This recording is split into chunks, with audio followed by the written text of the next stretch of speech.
হচ্ছে আমাদের 3টা কি নোট পড়ালেন। আজকে তৃতীয় ক্লাস তো থুজার উপরে স্যার কি পড়াবেন আমরা ইনশাল্লাহ সবাই মনোযোগ দিয়ে শুনবো, আর পারলে নোট করব, যেটা পরবর্তীতে আমাদের কাজে আসবে, মনেও থাকবে।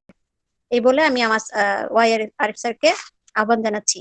স্যার ক্লাস যদি শুরু করেন।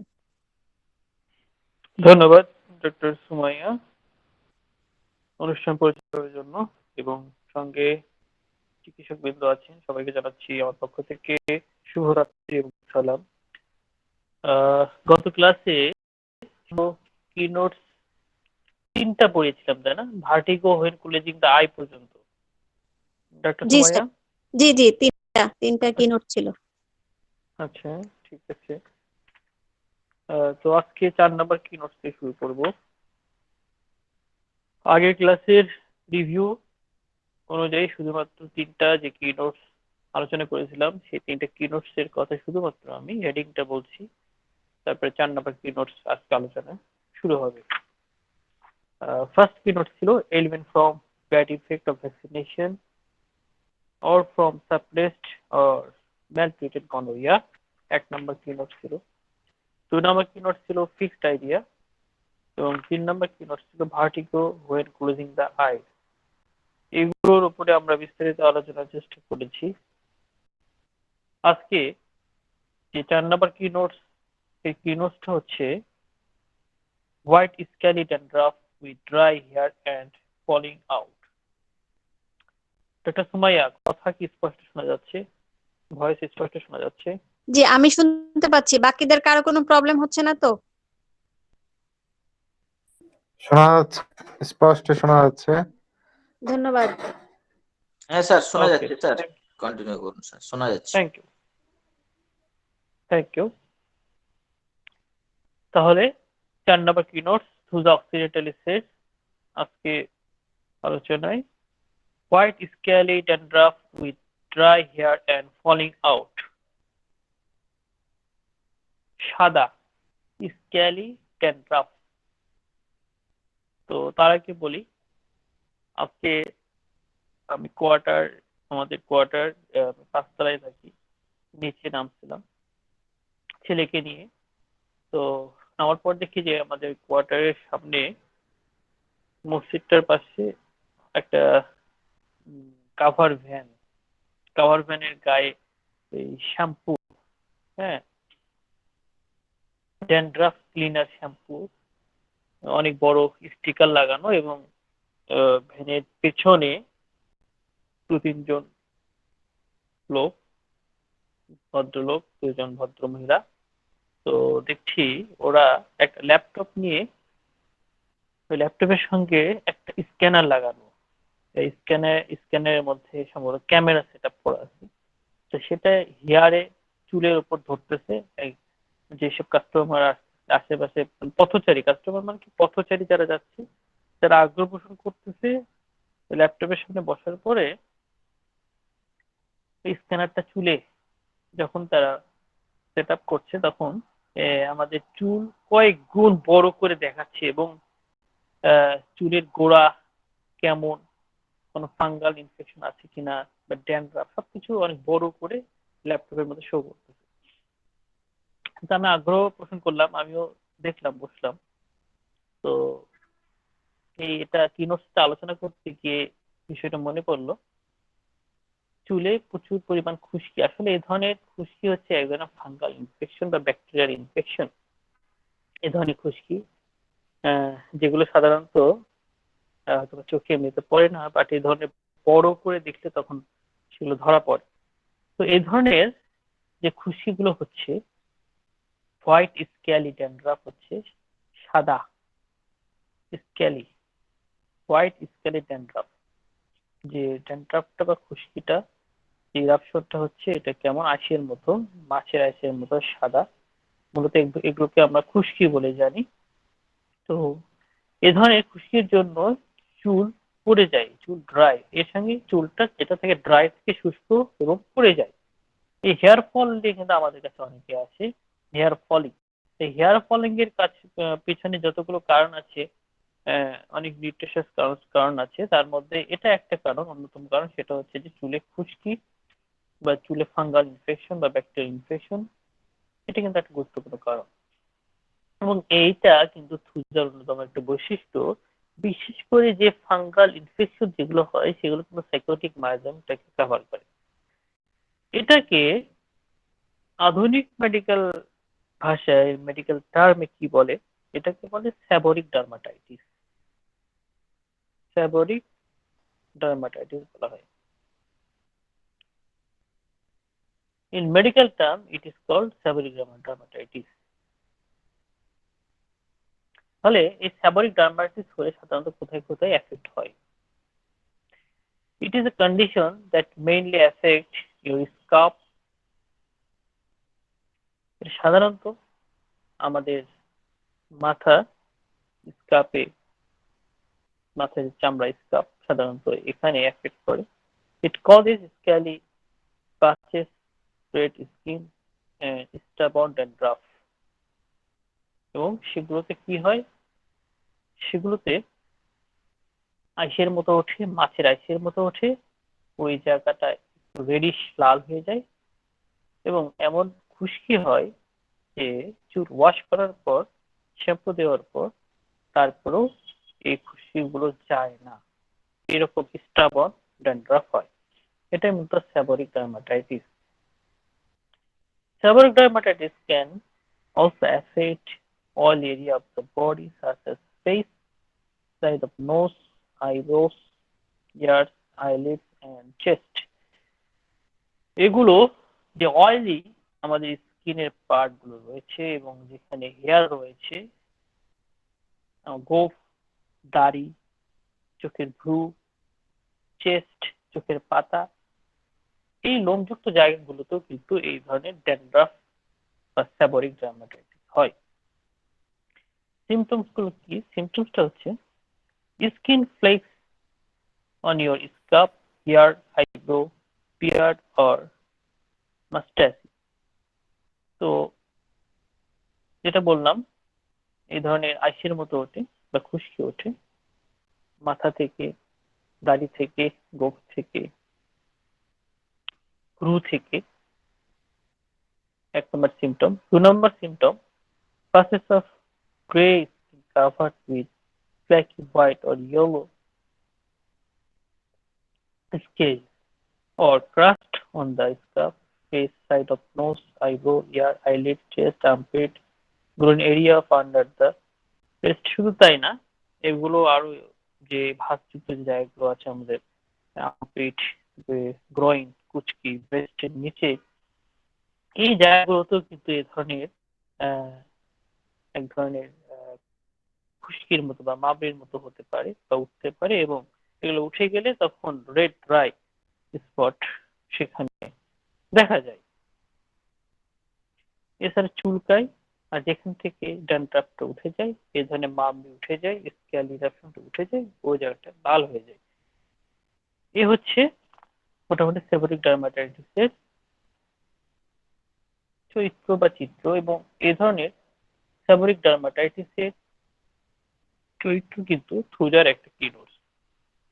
একটা বিষয় আমি লক্ষ্য করেছি, আপনারাও হয়তো লক্ষ্য করেছেন যে কিছু কিছু সিমটম রয়েছে, কিছু কিছু কিনোটস রয়েছে যেগুলো কোনো একটা বিশেষ ডিজিজের সামগ্রিক অবস্থাকে বর্ণনা করে। আবার কিছু কিছু সিমটম রয়েছে বা কিনোটস রয়েছে যেগুলো অনেকগুলো ডিজিজকে টাচ করে, অনেকগুলো ডিজিজের মধ্যে কমনলি সিমটম থাকে। তো এই বিষয়গুলো বেশ গুরুত্বপূর্ণ। আর কিনোটস গুলো সাধারণত এরকমই, যেগুলো আমরা ব্যাখ্যা করলে অনেক কিছুই পাই।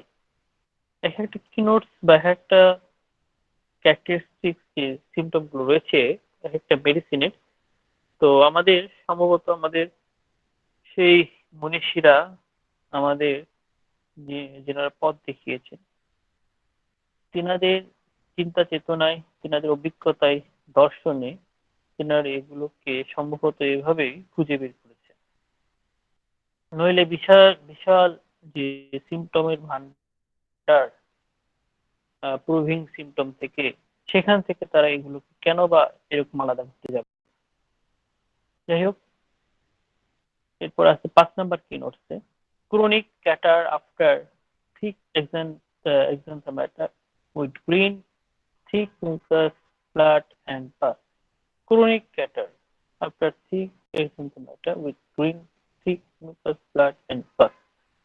যখন কোনো সর্দি স্রাব ক্যাটার মানে সর্দি যখন কোনো সর্দি স্রাব পুরনো হয়ে যায় ক্রনিক হয়ে যায় তখন কিন্তু সেটা কালারটা হোয়াইট থাকে না এই কালারটা চেঞ্জ হয়ে সেটা গ্রিনিশ হতে পারে ইয়েলোইশ হতে পারে এবং অনেক ক্ষেত্রে ব্লাডি মিশ্রিত হতে পারে তো এই ধরনের যে ক্রনিক ক্যাটার যেটা পুরো ঠিক greenish or yellowish and bloody or pus মিশ্রিত এই ধরনের ক্যাটার গুলো কিন্তু থুজার একটা গুরুত্বপূর্ণ কিনোটস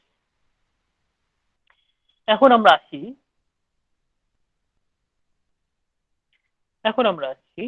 যে যে ধরনের ক্যাটার আসলে কোন কোন ডিজিজ কন্ডিশনে সাধারণত আমরা দেখি সেগুলো আমরা এখন খোঁজার চেষ্টা করব cater is the medical term for a build up mucus in the back of the nose, throat or sinus. সাধারণভাবে আমরা যদি ক্যাটার নিয়ে আগে আলোচনা করি ক্যাটারটা কি এটা এক ধরনের মেডিকেল টার্ম হ্যাঁ এই মেডিকেল টার্মটা কি বোঝায় এটা এই ক্যাটারটা হচ্ছে কি বিল্ড আপ অফ মিউকাস আমাদের বডির বিভিন্ন উপাদান রয়েছে তার মধ্যে একটা উপাদান হচ্ছে মিউকাস কোথায় থাকে সাধারণত ব্যাক অফ নোজ নাকে ভেতর দিকে গলায় এবং সাইনাসে এই যে সর্দি লাগে এই সর্দিটা আসলে কি যেটা ঝরে এটা এক ধরনের মিউকাস আমাদের নাকে মিউকাস মেমব্রেন রয়েছে মুখের মধ্যে মিউকাস মেমব্রেন রয়েছে গলার মধ্যে মিউকাস মেমব্রেন রয়েছে সাইনাসে রয়েছে তো এগুলো থেকে যখন এই মিউকাস নিঃসরণ হয় মিউকাস মেমব্রেন থেকে মিউকাস নিঃসরণ হয় যেটা পানির মতো আঠালো তো এই মিউকাসটাকে সাধারণত বলা হচ্ছে ক্যাটার আগে কি ক্যাটারটা কি এটাকে জানলাম doctor sometimes refer to catarrh of postnasal drip অনেক সময় ডাক্তাররা বলে যে ক্যাটার অফ পোস্টনেসাল ড্রিপ মানে কি নাকের সর্দি বাংলায় বলে নাকের সর্দি often catarrh is the result of an intermittent or temporary illness such as an allergy or cold এগুলো সাধারণত অ্যালার্জি জনিত কারণে বা ঠান্ডা জনিত কারণে এই ধরনের সর্দি হতে পারে however some people may experience chronic catarrh that persist for months or even years কিন্তু কেউ কোনো ব্যক্তি ক্রনিক ক্যাটারে সাফার করে এবং যেটা কয়েক মাস থেকে বছর পর্যন্ত তারা এই ধরনের ক্যাটারে সাফার করতে পারে মূলত এই ধরনের ক্যাটার গুলোকে বলা হচ্ছে ক্রনিক ক্যাটার আর এই ক্রনিক ক্যাটারটা হচ্ছে থ্রুজার keynotes the term catarrh or postnasal drip describe a buildup of mucus in the back of the nose, throat or sinus. Okay, mucus is a slippery fluid substance that the mucus gland in the nose and throat produces. তো মিউকাসটা কি মিউকাসটা হচ্ছে কি এটা এক ধরনের পিচ্ছিল fluid যেটা আমাদের নাকে মুখের মধ্যে গলার মধ্যে প্রডিউস হচ্ছে it helps moisture the nasal passage while trapping any debris virus bacteria or পার্সনিলিয়া আমরা যে শ্বাস নেওয়ার সময় বিভিন্ন রকম ভাইরাস ব্যাকটেরিয়া ধুলা বালি যেগুলো ঢুকতেছে নাকের মধ্যে দিয়ে এইগুলো ঢুকতে গিয়ে এই যে মিউকাস গুলো যেগুলো সিক্রেশন হয় স্বাভাবিকভাবে উইদাউট প্যাথোলজি এই মিউকাস গুলোতে এগুলো আটকে যায় এই মিউকাস গুলোতে এগুলো আটকে যাওয়ার জন্য যেটা হচ্ছে এই যে ভাইরাস ব্যাকটেরিয়া বা বিভিন্ন রকম ডাস্ট এগুলো অনেক সময় ইনফেকশন তৈরি করছে হ্যাঁ এগুলো ইনফেকশন তৈরি করতেছে তো যখন যাদের ক্ষেত্রে এই ইনফেকশনটা তৈরি করতেছে হ্যাঁ তাদের ক্ষেত্রে কেন করতেছে সেটা একটা ডিজিজ কন্ডিশন তৈরি করতেছে তো এই যে ডিজিজ প্যাথোলজি যেটা তৈরি হচ্ছে এটা এমনি তৈরি হচ্ছে না এর পিছনে কিছু কারণ রয়েছে তো সাধারণত এই ধরনের ডিজিজ প্যাথোলজি তৈরি করা উচিত না এটা স্বাভাবিকভাবেই মিউকাস থাকবে, সেখানে ব্যাকটেরিয়া ভাইরাস ঢুকবে, তাদেরকে মিউকাস এনগলফ করে ফেলবে, সেটাকে অটোমেটিক প্রক্রিয়ায় সেটাকে স্বাভাবিক নিউট্রালাইজ করে ফেলবে। এটাই হচ্ছে নর্মাল প্রসেস। কিন্তু এই নর্মাল প্রসেসটা যখন ব্যাহত হয়, যখন এই নর্মাল প্রসেসটা ব্যাহত হয়ে এই ব্যাকটেরিয়া, ভাইরাস, ডেব্রিস, ধুলা বালি এগুলো ওখানে ইনফেকশন তৈরি করতেছে, তখনই কিন্তু এই ক্রনিক ক্যাটারটা হচ্ছে। সেটা আমরা এখন দেখব। The body makes 1 to 2 quarts of mucus every day. After production, the mucus creeps down the back of the nose and in the throat. Usually people swallow the mucus without thinking about it. However, sometimes the mucus can build up in the nose, throat or sinus. সাধারণত প্রতিদিনই আমাদের নাকের পেছনের দিকে বা গলায় এই ধরনের মিউকাস উৎপাদন হচ্ছে, এবং সেগুলো আমরা অটোমেটিক ভাবে নিজে অজান্তেই সেগুলো আবার গিলে খাচ্ছি, আমাদের পেটের মধ্যে চলে যাচ্ছে গলা দিয়ে, আমরা বুঝতে পারছি না। এটা হচ্ছে স্বাভাবিক প্রক্রিয়া। বাট এই স্বাভাবিক প্রক্রিয়া যখন ব্যাহত হয়ে যাবে, এই স্বাভাবিক প্রক্রিয়া ব্যাহত হয়ে যখন অধিক পরিমাণ মিউকাস উৎপাদন হয়, তখন সেটা ডিজিজ কন্ডিশন। এবং এই অধিক পরিমাণ মিউকাস উৎপাদনের বিষয়টা যখন দীর্ঘদিন যাবৎ থাকে, কয়েক মাস বা বছর পর্যন্ত থাকে, তখন সেটাকে বলা হয় ক্রনিক ক্যাটার। এই ক্রনিক ক্যাটার হলে সেই মিউকাসের সঙ্গে আর মিউকাস থাকে না, সেই মিউকাসের সঙ্গে পাস, ব্লাড এগুলো যুক্ত হয়। সেই বিষয়গুলো আমরা দেখব।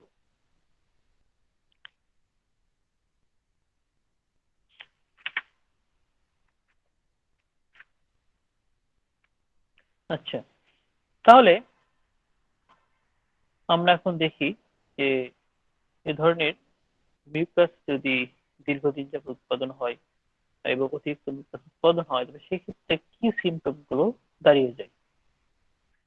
Symptom: a tickling feeling of mucus draining into the throat. গলার মধ্যে এই মিউকাসটা বেশি উৎপাদন হলে তখন গলার মধ্যে সুসু সুসু করে, টিকলিং হয়। rasping or gushing when talking. rasping or gargling when talking. কথা বলতে গিয়ে যখন এই ধরনের মিউকাস গুলো গলার মধ্যে উৎপাদন হয় বা গলার মধ্যে এসে যায়, তখন কিন্তু কি হয়, এক ধরনের গলা আটকে যাওয়ার মতো হয়। হ্যাঁ, এক ধরনের ব্যতিক্রমী সাউন্ড আসে। Feeling through there is a lump in the throat. গলার মধ্যে মনে হয় কি আছে, কোনো কফ টপ বা কিছু একটা আছে, গলার মধ্যে কিছু একটা রয়েছে এমন একটা অনুভূতি। Having to clear the throat frequently, বারবার গলা এভাবে গলা ক্লিয়ার করতে হয়, যেহেতু সেখানে মিউকাস প্রোডাকশন হচ্ছে। কফ হয়। Having to swallow frequently, difficult swallowing, বারবার ঢোক গিলতে হয়, এবং বারবার ঢোক গিলতে গিয়ে কি হয়, একবার দিকে পেইন করে, ব্যথা করে। সোর থ্রোট, গলা ব্যথা হয়ে যায়। ব্লকড or স্টাফিনোজ, নাকও বন্ধ হয়ে যায়। হেডেক, ওই যে সাইনাস গুলোতে যখন মিউকাস প্রোডাকশন হয়, ওগুলোতে মিউকাস গুলো জমে ইনফেকশন হয়, তো কি মাথা ব্যথা হয়, সাইনোসাইটিস হয়। ফেসিয়াল পেইন, শুধু তাই না, আমাদের যে ম্যাক্সিলারি যে সাইনাস গুলো আছে, সেগুলো এই মিউকাস প্রোডাকশন হওয়ার জন্য সেগুলোতে ইনফেকশন হয়ে সেখানে মিউকাস গুলো জমে, তখন আমাদের কি হয়, ফেসে পেইনটা করে।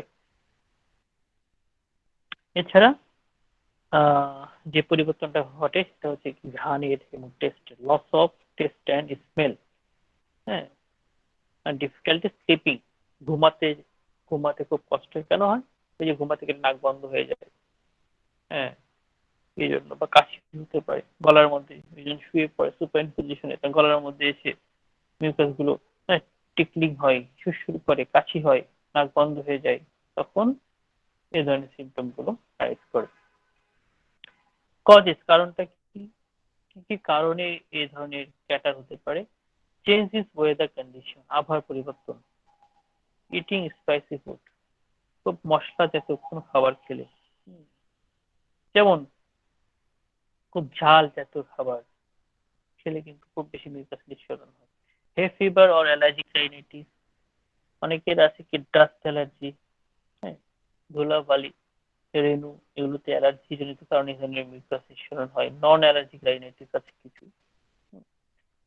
ভাইরাস সাসেস আনকমন কোল্ড, এই যে ওয়েদার চেঞ্জের সময় বা ঠান্ডা গরমে যে ভাইরাস জনিত কারণে ঠান্ডা লাগে, সেই জন্য হতে পারে। সাইনাস ইনফেকশন, ন্যাসাল পলিপ, তাকে পলিপাস থেকে, গ্যাস্ট্রোফ্যারিঞ্জিয়াল রিফ্লেক্স থেকে জার, সেক্ষেত্রে হতে পারে হ্যাঁ জিইআরটি, জার ডিজিজ। এছাড়া কিছু হরমোনাল চেঞ্জ ডিউরিং প্রেগন্যান্সি, এসব কারণে, এগুলো করার কারণে দেখা যাচ্ছে কি মিউকাসটা অতিরিক্ত সিক্রেশন হয়, নিঃসরণ হয়, এবং সেটা যখন পারসিস্ট করে দীর্ঘদিন যাবত এই ধরনের সিমটম গুলো থাকে। নাক বন্ধ হয়ে যাচ্ছে, হ্যাঁ, বারবার গলা ব্যথা হচ্ছে, তারপরে গলার মধ্যে কফ উঠতেছে ঘন ঘন, হ্যাঁ, নাকে মামড়ি পড়তেছে।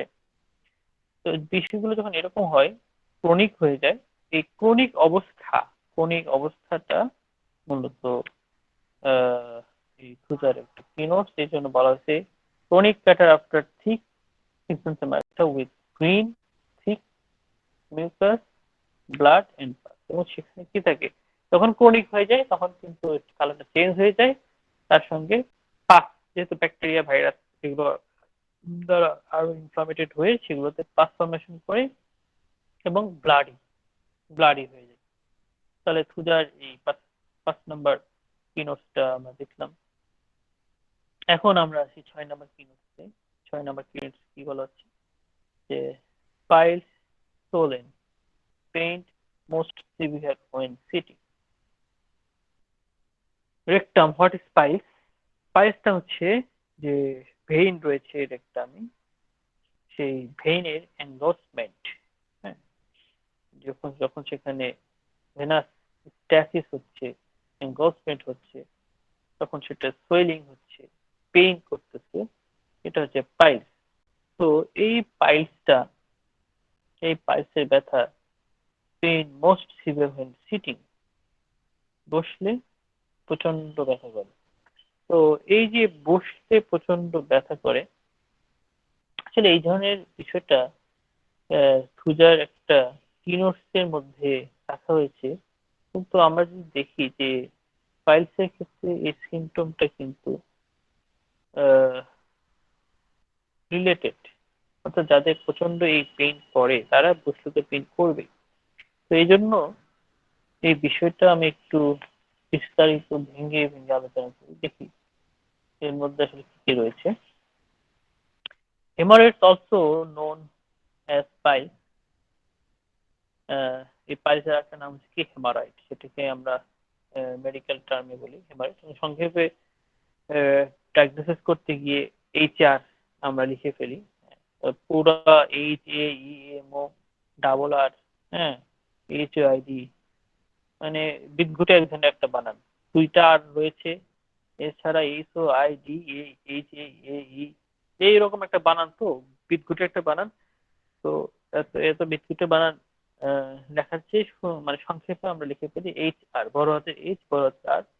সেক্ষেত্রে অনেক ক্ষেত্রে 1 ডিগ্রি পাইলস, এই 1 ডিগ্রি HR, 2 ডিগ্রি HR, বা HR উইথ ফিশার আর ফিস্চুলা, হ্যাঁ, এই বিষয়গুলো এরকম ভাবে আমরা ডায়াগনোসিস লিখি। যে সে যাই হোক, hemorrhoids also known piles, external hemorrhoids are the most common and most troublesome. It may cause pain, severe itching and difficult sitting. তাহলে এই হেমারয়েড এর মধ্যে আবার দুই রকমের রয়েছে, একটা হচ্ছে এক্সটার্নাল, একটা ইন্টারনাল। এক্সটার্নাল হেমারয়েডটা বাইরের দিকে বেরিয়ে আসে, আর ইন্টারনাল হেমারয়েডটা ভিতরের দিকে থাকে। তাহলে আমরা এখন সহজেই বুঝতে পারতেছি আসলে থুজার এক্সপিনোসটা কোন ধরনের পাইলসের ক্ষেত্রে। কারণ বসলে ব্যথা বেড়ে যায়, তার মানে ভেতরের যে বরং এটা বাইরের বিষয়টাকে তুলে ধরা হয়েছে। কারণ যদি এক্সটার্নাল হেমারয়েড হয় সেক্ষেত্রে বসলে ব্যথাটা বেড়ে যায়, তার সঙ্গে চুলকায়। অনেকে এসে বলে যে আমার কৃমি আছে, হ্যাঁ, আমার কৃমি আছে, মলদার চুলের কৃমি ওষুধ দেন। কিন্তু আসলে এটা যদি আপনি না বুঝতে পারেন যে তার কৃমির জন্য এর ধরনের ইচিং হচ্ছে, নাকি সেখানে কোনো ইরাপশনের জন্য ইচিং হচ্ছে, নাকি এখানে পাইলসের জন্য ইচিং হচ্ছে, তাহলে কিন্তু আপনি কৃমির ওষুধ ওই রোগীর পাথর ভিত্তি করে দিয়ে কিন্তু অনেক ক্ষেত্রে ভুল করবেন। এই জন্য ডিজিজটা ডায়াগনোসিস করে নিতে হবে যে কারণটা কি। তাহলে it may cause pain, severe itching and difficult sitting. অর্থাৎ যখন এক্সটার্নাল হেমারয়েড হয়, এই এক্সটার্নাল হেমারয়েডটা হলে তখন বসতে গেলে অত্যন্ত কষ্ট হয়। তাহলে আমরা বুঝতেছি যে এই যে থুজার এই কিনোটটা পাইলসোলিড পেইন মাস্ট সিভিয়ার সিটিং, এটা আসলে এক্সটার্নাল হেমারয়েডের ক্ষেত্রে। Sitting too long particularly on the toilet can increase the pressure of the vein in the anus. এখন দেখুন, যারা দীর্ঘ সময় যাবত বসে থাকবে বাথরুমে, তখন কি হয়, মলদ্বারে একটা চাপ পড়ে, প্রেসার পড়ে, এই ভেইনের উপর প্রেসার পড়ে। তাহলে কারা বেশিক্ষণ বসে থাকে বাথরুমে? সাধারণত যাদের পায়খানাটা কি হয়, কষা হয় বা কঠিন হয়, কোষ্ঠবদ্ধতায় ভরে। তাহলে আমরা দেখছি যে থুজার যে গুরুত্বপূর্ণ সিমটম রয়েছে, কনস্টিপেশন রয়েছে, সেই কনস্টিপেশনের সঙ্গে এইভাবে দীর্ঘক্ষণ বসে থাকা এবং এনগস্ট ভেন হওয়া এবং এক্সটার্নাল পাইলস হওয়া এবং বসলে সিটিং এ অ্যাগ্রাভেশন, আসলে বিষয়গুলো কিন্তু একটার সাথে অন্যটা মিলে যায়। এখন আসি 7 নাম্বার কি নোটসে। Anas ফিশার্ড and surrounded with flat warts or moist mucous condylomata। 7 নম্বর কি নোটসে বলতেছে মল দ্বার যেটা রয়েছে, অ্যানাসটা ফেটে যায় এবং এর আশেপাশে আঁচিল সদৃশ কিছু বৃদ্ধি থাকে এবং সেটা ভেজা ভেজা। তাহলে কেন ভেজা ভেজা থাকে? হ্যাঁ, ফেটে গেলে কি সিমটম গুলো আসে সেগুলো আমরা যখন জানতে পারবো তখন এই সিমটমের এই কি নোটসটা আরো ইজি হয়ে যাবে। তাহলে আমরা দেখি কেন হচ্ছে এগুলো। An anal fissure is a small crack or tear in the thin moist lining of the lower rectum। তাহলে অ্যানাল ফিশারটা কি? ফেটে যাওয়া, ছোট ছোট ফেটে যাওয়া, ছিঁড়ে যাওয়া in the thin moist lining of the lower rectum। রেকটামের যে লাইনিংটা রয়েছে লোয়ার রেকটামে এবং সেটা আর্দ্র, সেটা কিন্তু ভেজা এবং পাতলা। তাহলে এরকম একটা ভেজা জায়গা, এরকম একটা পাতলা জায়গা, সেটাতে যদি কনস্টিপেশনের কারণে খুব বেশি প্রেসার পড়ে তখন কি হয়, ক্র্যাকড হয়ে যায়, ছিঁড়ে যায়, একটু ফেটে যায়। মূলত এটাই হচ্ছে যে ফিশার বলা হয়।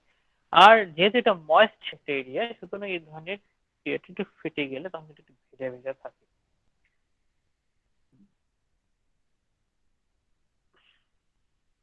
তো অ্যানাল ফিশার সম্পর্কে আরেকটা আমরা দেখি কি বলতেছে। An anal fissure is a small tear in the thin moist tissue that lines the anus. An anal fissure may occur when you pass hard or large stool during bowel movement. Anal fissure typically cause pain and bleeding with bowel movement। তাহলে যে জিনিসটা আগেও বলেছি যে যখন constipation হয়, পায়খানাটা hard হয় স্টুলটা, তখন এই ধরনের সফট থিন লাইনিং, রেকটামের লাইনিং দিয়ে পাস হওয়ার সময় সেই জায়গাটা ফেটে যাচ্ছে। আর ফেটে গেলে সেখানে কি হয়, পেইন করে এবং ব্লিডিং হয়। হ্যাঁ, ব্লিডিং উইথ বাউল মুভমেন্ট। তার মানে রোগী যদি সিমটম নিয়ে আসে যে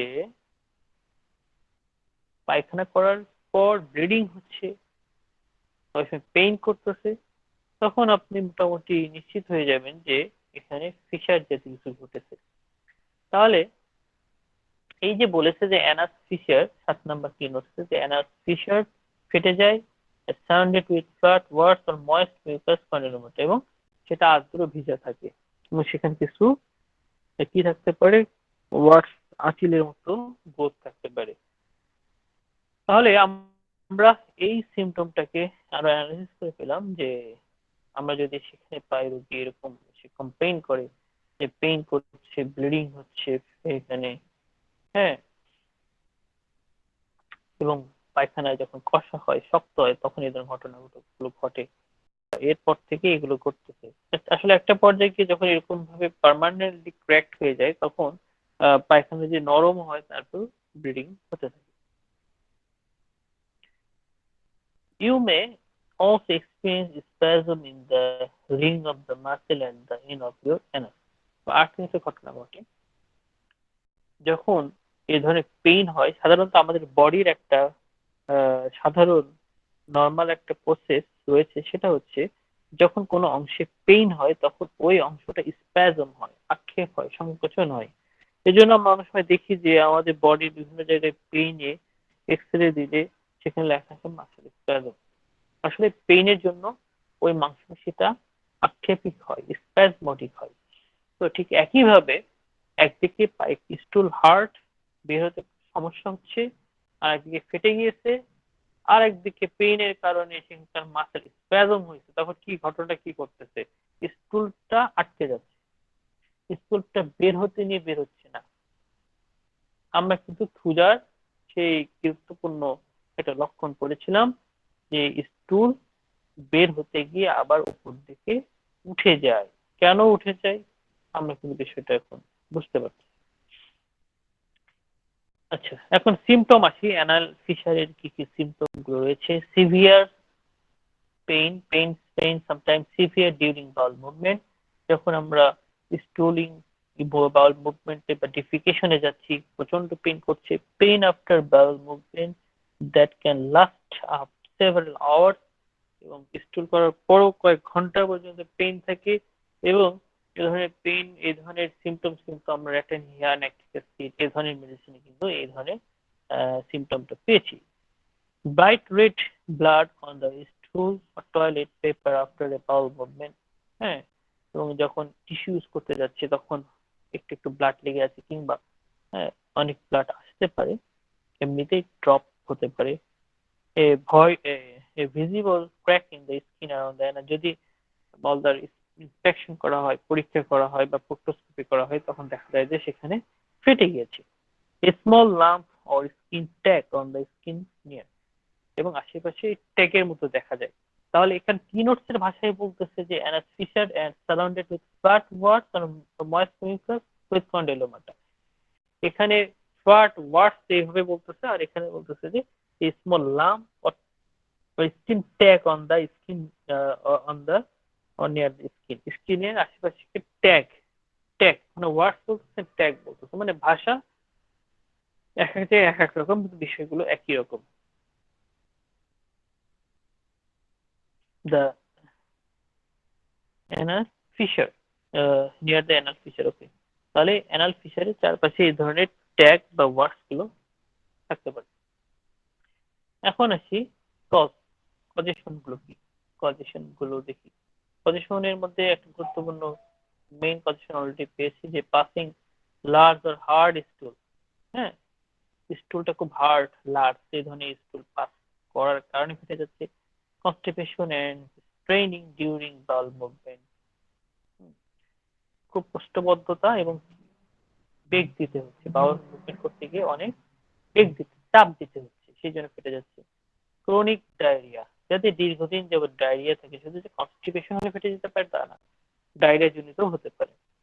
অ্যানাল ইন্টারকোর্স অর সেক্স, যাদের মধ্যে ব্যাড হ্যাবিট রয়েছে যে মলদারে সেক্স করে, ইন্টারকোর্স করে, তাদের ক্ষেত্রে এটা ঘটে।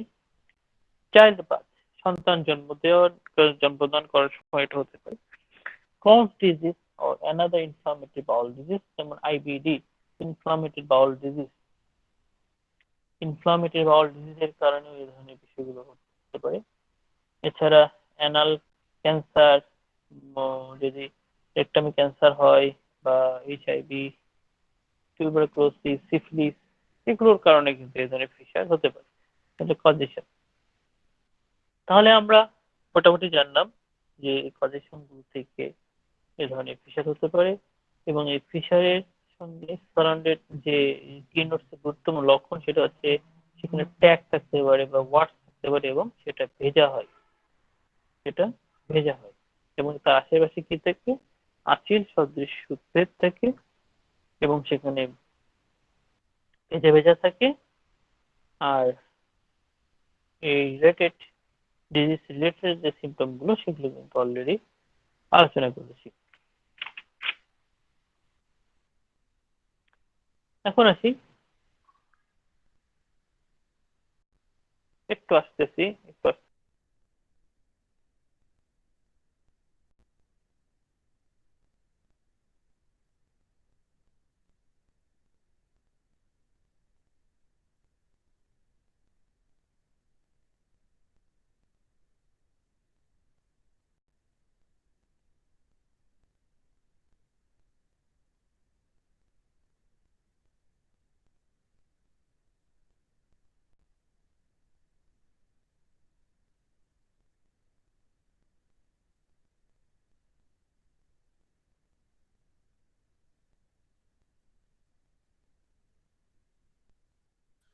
মিউট হয়ে গেছে, শোনা যাচ্ছে না।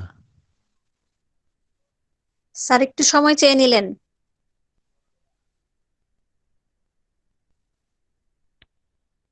পার্থপ্রদীপ স্যার, আরিফ স্যার একটু সময় চেয়ে হ্যাঁ নিলেন। হ্যাঁ শুনলাম, থ্যাংক ইউ। আচ্ছা, আর আরেকজন মেসেজ করলেন সায়ন্তনী ভৌমিক। আজকে খুব বেশি আলোচনা করতে পারবো না। 8 নাম্বার কি নোটস হচ্ছে constipation. Violent pain in the rectum compels causing of effort. Violent pain in the rectum compels causation of effort. Stool recedes after being partly expelled. আমরা যে থুজার গুরুত্বপূর্ণ কনস্টিপেশন রিলেটেড সিমটমটা আমরা জানি, প্রচন্ড ব্যথা করে, রেকটাম প্রচন্ড ব্যথা করে এবং পায়খানা করতে গিয়ে সেটা কি হয়, এফোর্ট যখন চাপ দেয় সেই সময় রেকটামে খুব পেন করে এবং স্টুলটা আবার কি হয়, কিছুটা বের হয়। আফটার বিং পার্টলি এক্সপেলড, কিছুটা বের হওয়ার পর আবার ভিতরের দিকে চলে যায়।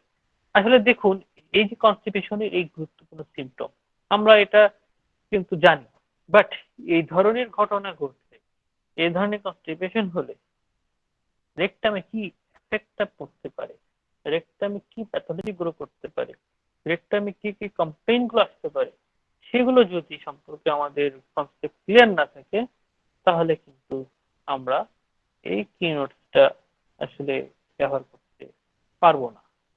অর্থাৎ শুধুমাত্র সিমটমটাই জানা হবে, কি নোটটাই জানা হবে, কিন্তু কি নোটটা কেন আসতেছে, কেন আসতে পারে বা কেন হবে, এবং এর ফলে কি নোটসের ফলে, এই সিমটমের ফলে বা এই যে ঘটনার ফলে একটা কি কি চেঞ্জ হতে পারে, কি প্যাথোলজি আসতে পারে, সেটা সম্পর্কে যদি আমাদের নলেজ ক্লিয়ার না থাকে তাহলে কিন্তু আমরা সহজে প্রয়োগ করতে পারবো না। এবং এতক্ষণ পর্যন্ত যে বিষয়গুলো আলোচনা করলাম, আমার মনে হয় এখন সবার কাছে ক্লিয়ার হয়ে গেছে আসলে এই ধরনের সিমটমের গুরুত্বটা কতটুকু এবং এটার ভিত্তি করে কি কি প্যাথোলজি গুলো আসতে পারে। তো আজকে আমি এতটুকুই আলোচনা রাখলাম। এরপরে আরো কিছু কি নোটস আলোচনা করব। ডায়রিয়া, আর্লি মর্নিং ডায়রিয়া, এটা নিয়ে আলোচনা করব। এছাড়া ডিফর্মড অ্যান্ড ব্রিটল নেইল রয়েছে। এছাড়া আরো কিছু বিষয় রয়েছে, আলোচনা করতে গেলে আরো অনেক সময় লেগে যাবে। আজকে এতটুকুই আলোচনা রাখলাম। নেক্সট ইনশাল্লাহ আলোচনা করবো। যতটুকু আলোচনা হলো, যদি এরকম প্রশ্ন থাকে প্রশ্ন করতে পারেন। তারপরে আমি একটু তাড়াতাড়ি বিদায় নিব আজকে। সবাইকে ধন্যবাদ সঙ্গে থাকার জন্য।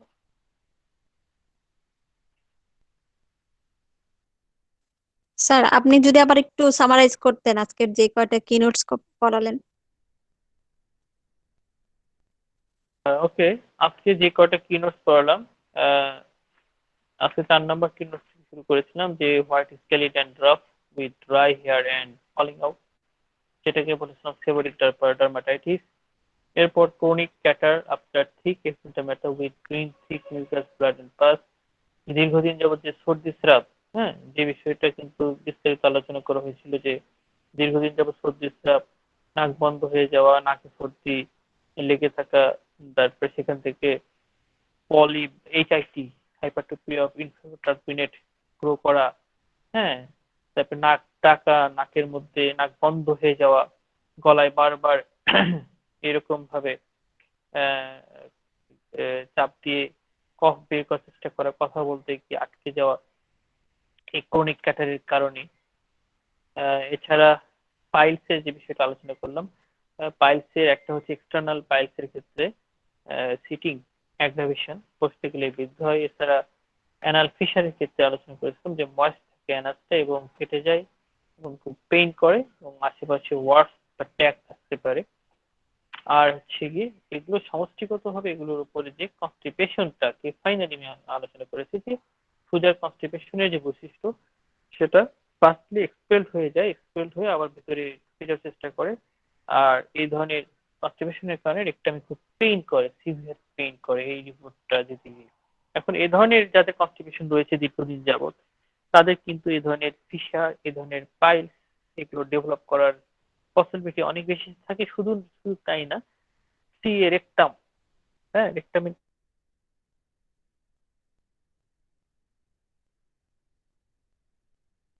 ক্যান্সার ডেভেলপ করার কিন্তু পসিবিলিটি থাকে। এই তো মোটামুটি আজকের আলোচনা এতটুকু। হ্যাঁ ডাক্তার সুমাইয়া। জি স্যার, আপনাকে ধন্যবাদ, অনেক অনেক ধন্যবাদ। আজকের ক্লাস সুন্দরভাবে আমরা শুনলাম, কোনো ডিস্টার্ব ছাড়াই।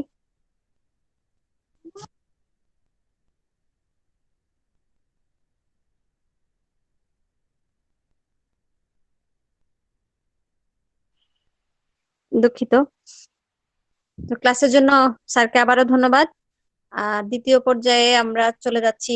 প্রথমে আমি আমাদের বিবিধের মাঝে মানে মানিক লাল মন্ডল স্যারের কাছে যাচ্ছি। স্যার, আজকে ক্লাস সম্পর্কে আপনি কিছু বলুন। মানিক লাল মন্ডল স্যার। হ্যাঁ, নমস্কার স্যার, আদিব স্যারকে শুভেচ্ছা কৃতজ্ঞতা জানাই। এই যে ক্লুটা দিয়েছেন, এই মানে থুজার যে ক্লুগুলো দিয়ে যাচ্ছেন এগুলো কিন্তু কিনোট সিমটমস বলছেন, এগুলোর সঙ্গে স্যার আমি একটা অনুরোধ করেছিলাম।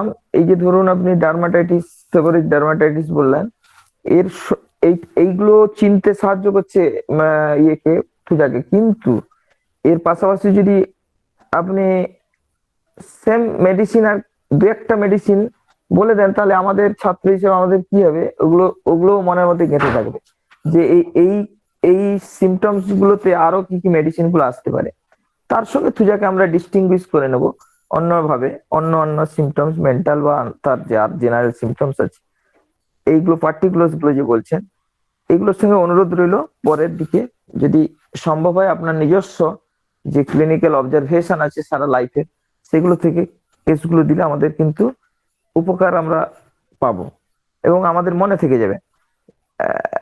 দু একটা যদি মেডিসিন অন্তত এর সঙ্গে জুড়ে দিতে পারেন একটু কষ্ট করে তাহলে কিন্তু দারুণ ব্যাপারটা হয়ে যায়। আর এগুলো আপনি সমস্তই আপনার নিজের জীবনের অভিজ্ঞতা থেকে এগুলো সব কালেক্ট করে দিচ্ছেন, এগুলো ভালোভাবে হচ্ছে, খুব সুন্দর হচ্ছে।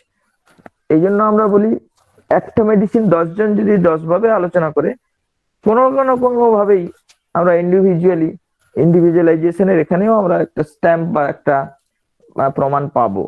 এটা কিন্তু বাস্তব, কারণ একটা মেডিসিনকে আমরা তো বহু বই পড়েছি, বহু লেখকের ভাবে, বহু অভিজ্ঞতা, বহু স্যারেদের ক্লাস শুনে প্রত্যেকেই কিন্তু যাদের মধ্যে একটা স্বকীয়তা আছে সেই স্বকীয়তা কিন্তু তার ছাপ পড়বেই, কোনো না কোনো ভাবে পড়বে, এটা বাস্তব। এবং আমাদের শিক্ষার্থী বা ছাত্র হিসেবে, শ্রোতা হিসেবে আমরা দারুণ উপকৃত হব যদি আপনার এই অগাধ পাণ্ডিত্য এবং এই যে মানে বহুদিনের অভিজ্ঞতা সেগুলোকে একটু একটু করে অন্যান্য মেডিসিন গুলোকে যদি একটু করে ক্লু ধরে দেন যে থুজার এই সিমটমটার সঙ্গে অমুক দু একটা মেডিসিনের কিন্তু সাদৃশ্য আছে, পাশাপাশি আমরা ইন্ডিভিজুয়ালাইজেশন করে নেবো অন্যান্য ভাবে, যারা আমরা আমাদের মায়াজমেটিক বলুন, কনস্টিটিউশনাল বলুন, যে কোনো অ্যাঙ্গেল থেকে যেটাকে আমরা বা যে কোনো মেডিসিনটাকে আমরা যেভাবে আমরা ইন্ডিভিজুয়ালাইজেশন করি সেভাবে করে নেবো। পাশাপাশি এই যে ক্লু গুলো, একটা ক্লুই, একটা পার্টিকুলার ক্লু থেকেও আমরা থুজাকে চিনে নিতে পারবো। হয়তো আমরা দেখা যাবে মেন্টাল সিমটম, অনেক রোগী তো হুবহু থুজার পেশেন্ট তো পাবো না, কিন্তু হয়তো দেখা যাবে এই এক একটা পার্টিকুলারই তখন একটা মহামূল্যবান সম্পদ হয়ে যাবে যদি আমাদের এই ধারণাগুলো মাথার মধ্যে গেঁথে থাকে। এটা শুধু আমার নয়, সার্বিকভাবে সকলের উপকারে আসবে বলে আমি মনে করি। স্যার শুভরাত্রি, ভালো থাকুন সকলে। স্যারকে ধন্যবাদ, কৃতজ্ঞতা জানাই। ঠিক আছে স্যার, কিন্তু আপনাকেও ধন্যবাদ। Thank you sir. ঠিক আছে, নেক্সট টাইম ইনশাআল্লাহ আমি এগুলো অ্যাড করবো। ধন্যবাদ স্যারকে এই সুন্দর একটা পরামর্শ দেওয়ার জন্য। আচ্ছা, তাহলে এবার আমরা স্বপন ভুরে স্যারের কাছে যাচ্ছি। স্বপন ভুরে স্যার, আমাকে শুনতে পাচ্ছেন? স্বপন ভুরে স্যার।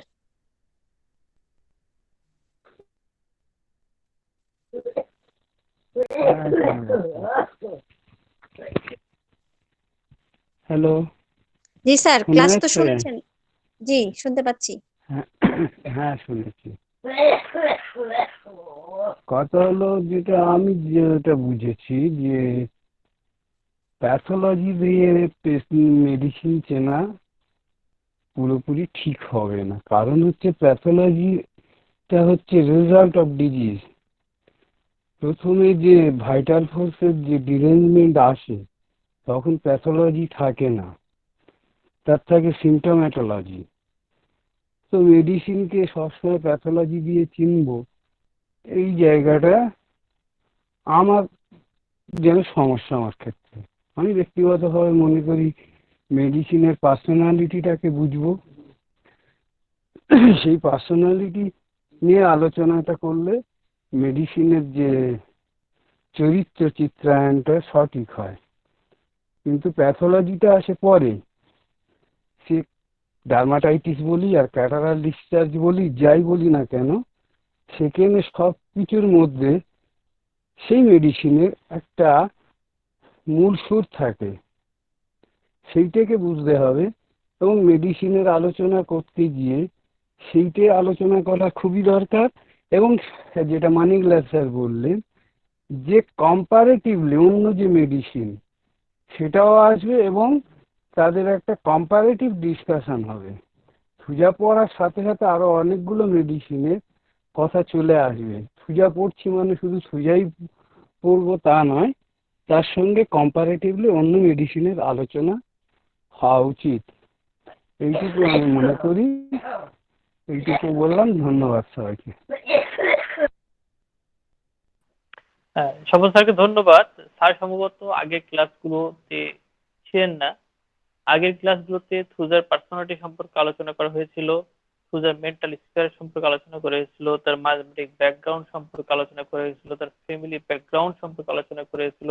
বিস্তারিত এই বিষয়গুলো নিয়ে আলোচনা করা হয়েছে এবং পরবর্তী ধাপে আমরা কি নোটস গুলো নিয়ে আলোচনা করতেছি।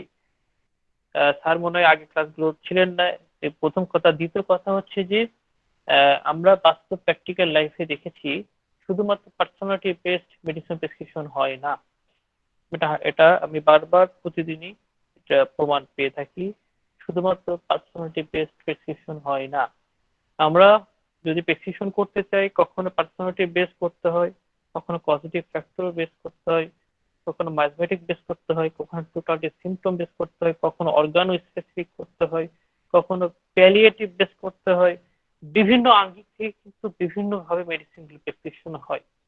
তো শুধুমাত্র পার্সোনালিটি যদি আমরা বুঝি, শুধু পার্সোনালিটির উপর ভিত্তি করে আমরা মেডিসিন প্রেসক্রিপশন করতে যাই, তবে সেক্ষেত্রে হোমিওপ্যাথি মেডিসিন প্রেসক্রিপশনের খুব অল্প একটা দিক শুধুমাত্র নিয়ে আমাদের ডিল করা হবে।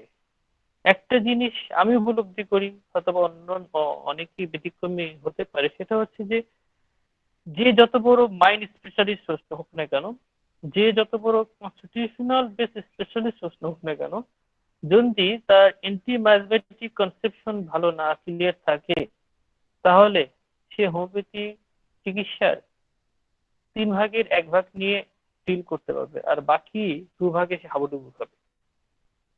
তো কজেশন বেসড অনেক প্রেসক্রিপশন রয়েছে, তো আমাদেরকে সবগুলো দিকেই দেখতে হবে। এবং আমি কিন্তু আলোচনার সময় প্রথম দিকে এই causative based, personality based, mental personality, physical constitution, mental constitution, causation, family history, এই বিষয়গুলো কিন্তু আলোচনা করেছি।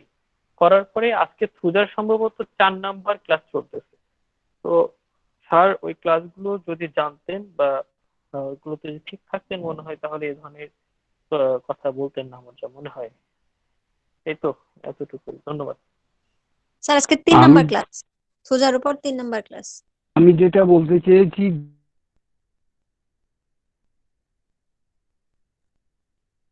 বলুন স্যার, শুনতে পাচ্ছি।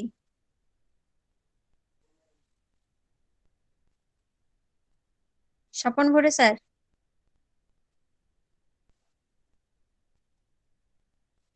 সবাই কি শুনতে পাচ্ছেন স্বপন ভরে স্যারকে?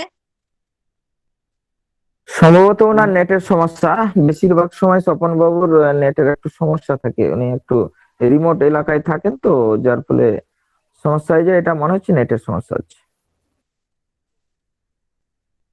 স্যার যদি আমাদেরকে শুনতে পান, আমরা জানাচ্ছি যে আপনাকে আমরা শুনতে পাচ্ছি না। যে পার্সোনালিটি, হ্যালো, আমি যেটা বলতে চেয়েছি পার্সোনালিটি মানে তার যে শুধু ম্যাথমেটিক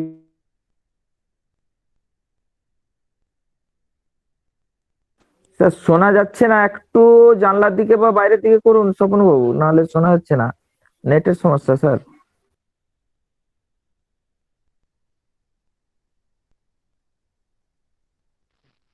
ধন্যবাদ, আমি এইটুকু বললাম। স্যার শোনা যায়নি আপনাকে, স্যার আবার একবার রিপিট করুন স্যার। আপনি একটু মানে নেটের সমস্যা আছে হ্যালো, বলে হ্যাঁ শোনা যায়নি স্যার, আরেকবার রিপিট হ্যালো, করুন। শোনা যায়নি স্যার, বক্তব্যটা শোনা যায়নি। এখন শোনা যাচ্ছে? হ্যাঁ এবারে শোনা যাচ্ছে। আমি বলছি যে যখন কোনো মেডিসিনের পার্সোনালিটি আলোচনা হবে তখন তার ম্যাথমেটিক ব্যাকগ্রাউন্ড আসবে, সেটাই তো তার পার্সোনালিটির একটা বৈশিষ্ট্য, এবং সে কি ধরনের প্যাথোলজি তৈরি করতে পারে ওখান থেকে আমরা ধারণা পেতে পারি।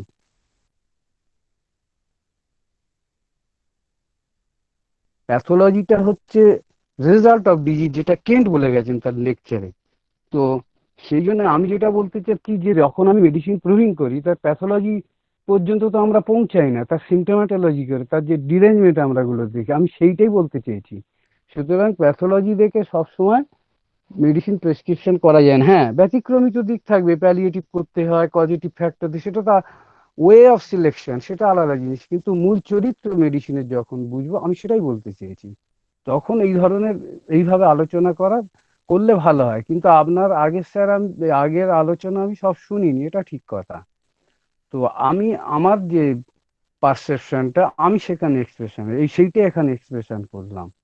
একে আমি কাউকে হ্যাঁ স্যার, সমালোচনা করা বা কাউকে হাট করার হ্যাঁ জন্য স্যার, তো আমি বলিনি। স্যার বোঝা গেছে স্যার, মানে ব্যাপারটা হচ্ছে স্যার কয়েকটা ক্লাস করেছেন, আচ্ছা, সেখানে আচ্ছা, সেখানে আলোচনা হয়ে গেছে, বুঝতে পারলেন হ্যাঁ স্যার। স্যার, আরিফ স্যারকে বলতে দেই, ঠিক আছে? আরিফ স্যার। হ্যাঁ ঠিক আছে, আমি বুঝতে পারছি, স্যারের কথার উপর ভিত্তি করে বুঝতে পারছি, স্যারের কনসেপ্টের সঙ্গে আমি একমত। আমরা সেই কনসেপ্টটা ঠিক রেখে আলোচনা করতেছি। থ্রুজার মূল জায়গাটাকে আমরা আগে হাইলাইট করে নিয়েছি, আলোচনা করেছি, করে পরবর্তীতে এটার সঙ্গে রিলেটেড যে কি নোট গুলো আছে সেগুলো আলোচনা করতে গিয়ে আমি প্যাথোলজিক্যাল বিষয়গুলো তুলে ধরতেছি। এটার মানে এটা না যে আমি প্যাথোলজিটাকে হাইলাইট করে ডেসক্রিপশন করতে বলতেছি। হ্যাঁ, যদি স্যারে হয়তো বা আলোচনা আরো কিছুদিন শোনেন, তখন হয়তো বা সে বুঝতে পারবে যে তার সঙ্গে আমিও একমত, তার এই কনসেপ্ট উপর ভিত্তি করে আলোচনা করতে, তো অন্য কোনো বিষয় না। হ্যাঁ, এতটুকুই আর কি। হ্যাঁ স্যার, আমাদের মেডিসিন তো সেই প্রুভিং করা, আমাদের কারো নিজের না, যার জন্য আমরা সবাই একমত হতে বাধ্য। একটা পর্যায়ে আমরা সবাই একমত হতে বাধ্য যে মেডিসিনের যদি মেইন ক্যারেক্টারিস্টিক্স না আসে আমরা প্রয়োগ করতে পারিও না। সে যত প্যাথোলজি নিয়ে আসুক আর যত সিমটম নিয়ে আসুক, যতক্ষণ না মিলবে ততক্ষণ আমরা প্রেসক্রাইব করতে পারিও না, তাই না? একদম তাই, একদম তাই। তো তাহলে আমি একটু এই হাঁটতে বেরোবো, তো বিদায় নিলাম তাহলে। হ্যাঁ। স্যার প্রশ্ন করলে কাকে করবো তাহলে? আজকে আজকে আমাকে ছেড়ে দেন, আজকে আপনারা একটু নিজেরা আল্লাহ কয়েকজন সারা আছেন, আমি একটু বাইরে যাবো একটু। হ্যাঁ?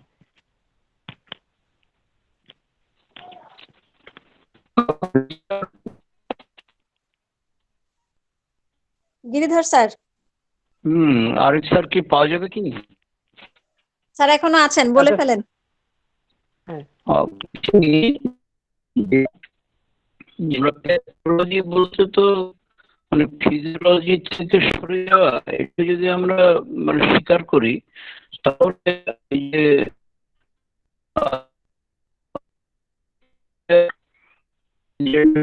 সিনড্রোম, যে ফিক্সড আইডিয়া, এই ফিক্সড আইডিয়াটা কিভাবে আসে, মানে এই প্যাথোলজিটা কিভাবে আসে? আপনি তো সুন্দর করে প্যাথোলজির সঙ্গে, ফিজিওলজির সাথে, প্যাথোলজির সঙ্গে, অ্যানাটমির সঙ্গে সমস্ত আলোচনা করেন। এটা আর একটা নতুন দিক, যে দিকটা আগে আমরা খুব একটা বেশি পেতাম না। তো এই যে ফিক্সড আইডিয়া যেটা আসছে, এটা শুধু থুজার না, এটা সাইকোসিসের একটা বড় লক্ষণ। যে ফিক্সড আইডিয়া, সেই ফিক্সড আইডিয়াটা কিভাবে আসে যদি একটু আপনার মতো করে একটু বলেন। তো এইটাই আমার জিজ্ঞাসা ছিল।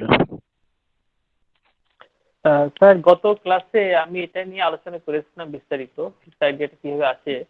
তো আমি পরবর্তী ক্লাসে, এটা বেশ বড় একটা আলোচনা, আমি পরবর্তী ক্লাসে এটা নিয়ে হিসেবে আলোচনা করবো। আজকে একটু আমাকে ছেড়ে দিতে হবে। হ্যাঁ, আমি একটু একটু বাইরে যাবো, একটু হাঁটবো কিছুক্ষণ। হ্যাঁ, তো আচ্ছা, ঠিক আছে, পরবর্তী ঠিক আছে। ক্লাসে ইনশাল্লাহ দেখা হবে। হ্যাঁ।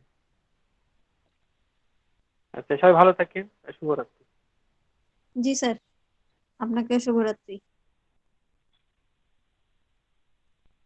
আচ্ছা, ক্লাস যখন মানে অফিসিয়ালি তো শেষই হয়ে গেল, যেহেতু স্যার যিনি ক্লাস নিচ্ছিলেন উনি অনুপস্থিত, সেই জন্য আমি ক্লাসের মধ্যে আমাদের যে বিজ্ঞ স্যারেরা আছেন তাদের সাথে এই ব্যাপারে একটু কথা বলি বা মতামত নিই। আমাদের গোকুল বর্মন স্যার, শুনতে পাচ্ছেন আমাকে? হ্যাঁ, শুনতে পাচ্ছি। স্যার, আপনি আমাদেরকে একটু যদি এই ব্যাপারে কিছু বলেন। সবাইকে নমস্কার, শুভেচ্ছা।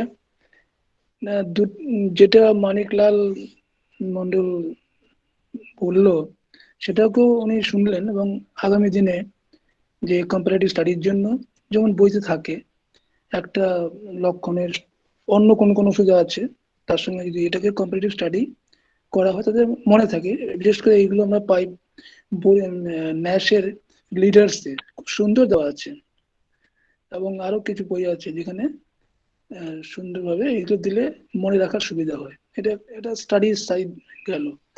আর স্বপন মুরে স্যার যেটা বললেন, যেটা আমার মনে হয়, দেখুন যারা অ্যানাটমি, ফিজিওলজি, প্যাথোলজি ভালো পড়াশোনা করেছেন এবং মানে মডার্ন এই আধুনিক যুগে অন্যান্য প্যাথির সঙ্গে টক্কর নেওয়ার জন্য আমরা প্যাথোলজির উপরে জোর দেই। প্যাথোলজিক্যাল ডায়াগনোসিস বা ল্যাবরেটরি ফাইন্ডিংস, এগুলো রুগী নিয়ে আসে, আমাদের দেখতে হয়, তাদেরকে স্যাটিসফাই করতে হয়, নিজেদের বুঝতে হয়। আমাদের প্রেসক্রাইবিং সিমটমের সঙ্গে এর কোনো যোগাযোগ নেই, যেটা বুড়ে সাহেব বললেন যে ওগুলো মেডিসিনের যে প্রুভিং, সেটা তো একটা পার্টিকুলার পোটেন্সি পর্যন্ত করা হয়েছে, যেখানে শুধু সিমটোম্যাটোলজি পাওয়া গেছে, প্যাথোলজি ক্রিয়েট করবে সেই পর্যায়ে যাওয়া হয় নাই। কারণ দেখা গেছে এটা করতে গেলে ফ্যাটাল হতে পারে, অর্থাৎ জীবনহানি হতে পারে। সেই জন্য হ্যানিম্যানের সময় ম্যাক্সিমাম 30 পোটেন্সি সেন্টিমিটার করা হয়েছে প্রুভিং। তার পরবর্তীকালে কেন্টের সময় তো সেটা MM, DM, CM এ চলে গেছে। তো সেটা অন্য কথা। কিন্তু তখন কি প্যাথোলজি সৃষ্টি হয়েছে সেগুলো আমরা কিছু কিছু বইতে পাই, যেমন বরিকের বইতে আমরা দেখতে পাই অ্যানাটমিক্যাল প্যাথোলজিক্যাল সিমটম বা সিমটোম্যাটোলজি দেওয়া আছে। তো এই যে অ্যাঙ্গেল, কে কোন অ্যাঙ্গেলে মানে এন্ট্রি নেবে, রোগীর মধ্যে ঢুকবে, সেটা তার উপর নির্ভর করে। তো প্যাথোলজি বেস করে আমরা কিছু করতে পারি না, কারণ আমাদের মেডিকেল সিমটোম্যাটোলজির উপর দাঁড়িয়ে আছে। এটা স্বপন বুড়ে স্যার বললেন। তো এটা আমি মনে হয় আমি দুটো ক্লাস অ্যাটেন্ড করলাম ডক্টর আরিফের। প্রথমটাও জানি না, হয়তো করেছি, ঠিক মনে নেই। তো উনি যখন জানতে পারলেন, আগামী দিন উনি নিশ্চয়ই এই দিকে আরো মানে নজর রাখবেন, যে কম্পারেটিভ স্টাডি প্লাস প্যাথোলজি কি করে ক্রিয়েট হয়, প্যাথোলজি কিভাবে তৈরি হয়, এবং সেটা আমরা কিভাবে ব্যবহার করতে পারি আমাদের ডায়াগনোসিসে বা প্রেসক্রিপশনে। এটা আগামী দিনে ভালো হবে বলে আমি আশা করছি। ব্যাস এইটুকুই। Thank you. জি স্যার, ধন্যবাদ। আমাদের গিরিধর বিশ্বাস স্যার যে বললেন ফিক্সড আইডিয়া নিয়ে, স্যার এই ব্যাপারেও কিছু বলুন। Gokul Barman sir. Fixed idea আমি শুনেছি, আমার ঠিক মনে নেই, যে উনি বললেন তো আরেকদিন আলোচনা করবেন। স্যার আমি আপনার ঠিক থেকে বলবেন, ওই আরিফ স্যারেরটা বলতে হবে তা তো না। না না, এই যে স্যার বললেন না, গিরিধর স্যার বললেন যে সাইকোসিসের একটা ধর্মই হচ্ছে এই যে লুকিয়ে রাখা বা সেই ওখান থেকে মানে বাঁচার জন্য তাকে একটা ধারণার বশবর্তী হতে হয়, এবং সে তাকে সবসময় কিছু লুকিয়ে রাখার যে তার একটা চিন্তা ভাবনা থাকে, ওখানে যদি জানতে না পারে তার সেই উইকনেস হোক বা তার কোন যাই হোক, তার থেকে মনে হয় একটা এটা এটা তাকে সবসময় বিব্রত করে। এইগুলো করার জন্য হয়তো একটা ধারণা জন্মে বা একটা, সেটা আমি ঠিক বলতে পারছি না, বুঝতে পেরেছেন? অত ঠিক বুঝিয়ে বলতে পারছি না। তা আমারও একটা প্রশ্ন, ফিক্সড আইডিয়া কেন তৈরি হয়, এই প্যাথোলজি কেন ক্রিয়েট হয়, কেন তৈরি হয়? স্যার আছে। ফিক্সড আইডিয়া যে আমরা বলি থুজা, আমার মনে হয় এটা fixed idea is a common symptom of সাইকোসিস। হ্যাঁ হ্যাঁ, সেটাই ফিক্সড বললাম। Idea is a common symptom of সাইকোসিস, শুধুমাত্র থুজায় নয়, সাইকোসিসের যে প্রমিনেন্ট মেডিসিন গুলো আছে সেগুলোতে থাকার সম্ভাবনাও আছে, তবে থুজাতে দেখা গেছে প্রমিনেন্ট বা খুব বেশি মাত্রায়। হ্যাঁ, সেটা হতে পারে, কিন্তু শুধুমাত্র যে থুজায় থাকবে ওটা নয়, ওটা একটা কমন সিমটম হিসেবে আমরা ধরতে পারি। সাইকোসিস ইন জেনারেল, সাইকোসিস মায়াজমের একটা কমন সিমটমস হচ্ছে ফিক্সড আইডিয়া। এটা এটা সাইকোসিস মায়াজমের বৈশিষ্ট্যের মধ্যে পড়ে। এবারে কেন হয় এটা, এটা মানে বিভিন্ন অ্যাঙ্গেলে আলোচনা করা যেতে পারে, সেটা সমৃদ্ধ হবো, কিন্তু ব্যাপারটা এই জায়গাটা প্রথমে মনে রাখতে হবে যে থুজা মানেই ফিক্সড আইডিয়া, এটা এটা কিন্তু হতে মানে আমাদের কিছুটা আমরা ব্যাকফুটে থেকে এটা ভাবি, আমরা এটাও একটা ফিক্সড আইডিয়া নিয়ে ভেবে রাখি যে থুজাটাই বোধহয় ফিক্সড আইডিয়া না। আর না রে বাবা, আমি বললাম তো, এটা বলেছি, আপনি হয়তো খেয়াল করেননি যে না ফিক্সড স্যার, আইডিয়া। আপনাকে বলছি না, এটা আমি আলোচনার জন্য বলছি স্যার, আপনাকে উদ্দেশ্য নয়। আচ্ছা আচ্ছা, ঠিক না, আছে, এখানে ঠিক আছে, এখানে ঠিক আছে। এখানে আর একটা ব্যাপার আছে, এই যে আমাদের ওসিডি যে ব্যাপারটা আছে না, obsessive compulsive disorder. Compulsive disorder, এখানে কি হয়, ওই একটা জিনিসই বারবার, তো ওই ফিক্সড আইডিয়াও তাই অনেকটা কাছাকাছি, যে একটা জিনিস আইডি যেমন ওসিডিতে সে একই জিনিস বারবার বলে যাচ্ছে, আবার ওসিডিতে সে থুজাতে যেটা ফিক্সড আইডিয়া মানে সে ওখান থেকে চেঞ্জ হতে পারছে না, অর্থাৎ ওই একই জিনিস। তো ওসিডি একটা পার্ট মনে হয় এই যে ফিক্সড আইডিয়াটা, এবং এটা সাইকোসিস তো অবশ্যই, এটা সাইকোসিস তো ভালো অবশ্যই। পারবে, এটা ভালো পারবে পার্থবাবু আছেন, ধরুন সুমাইয়া ম্যাডাম, পার্থবাবুকে হ্যাঁ, ধরুন এই জায়গাটা থেকে, নাহলে আমরা অন্যভাবে বিচ্যুত হয়ে যাব। এক একটা হ্যাঁ, জায়গায় আমাদের কোথায় কে বলতে অমরনাথ পারবে স্যার আমি থাকলে বলে দিতে হয়তো, পারি। হ্যাঁ আমাদের অমরনাথ অমরনাথ স্যার স্যার থাকলে, নেই, হ্যাঁ পার্থবাবু আছেন, ওনাকে ধরুন। ঠিক আছে, ধরছি। বললাম যে আমাদের স্যার তো অসুস্থ, তাই অমরনাথ স্যার লিভ নিলেন, মেসেজ করে দিলেন। তো এখন যে স্যারেরাই আছেন সবাইকেই ধরবো আজকে, তো আর ওই থার্ড ফোর্থ এর কোনো আলাদা হচ্ছে না, সেকশন হচ্ছে না, এই থার্ড ফোর্থ মিলাই হচ্ছে এটা। পার্থপ্রদীপ স্যার, থার্ড ফোর্থ মিলানো ক্লাসে প্রশ্নের উত্তর দিন, ফিক্সড আইডিয়া। আচ্ছা আচ্ছা, ফিক্সড আইডিয়া থেকে ফিক্সড আইডিয়া যেটা মানিকলাল বাবু বলছেন, এটা আমাদের অনেকেরই এইরকম একটা ধারণা যে ফিক্সড আইডিয়া মানে একটা সাইকোসিসের বৈশিষ্ট্য, কিন্তু ব্যাপারটা তা নয়। এটা একটা সিফিলিসেরও একটা বৈশিষ্ট্য হচ্ছে ফিক্সড আইডিয়া, যেটা হচ্ছে যে আমরা যখন এর বইটা পড়বো, কি জানো, রবার্টসের রবার্টসের কিন্তু রবার্টসের কিন্তু ওই খুব ক্লিয়ারলি বলা হয়েছে আর কি, মানে সিফিলিটিক ক্যারেক্টারের মধ্যে যে তিনটে সাইকোসিসের বৈশিষ্ট্য, সেই তিনটে সিফিলিসের বৈশিষ্ট্য।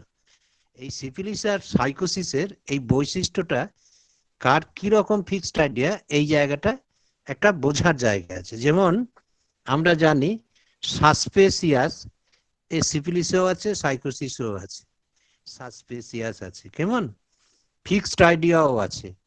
আর কি আছে, সিক্রেটিভ, এই সিক্রেটিভ সিফিলিসেরও আছে, সাইকোসিসেরও আছে।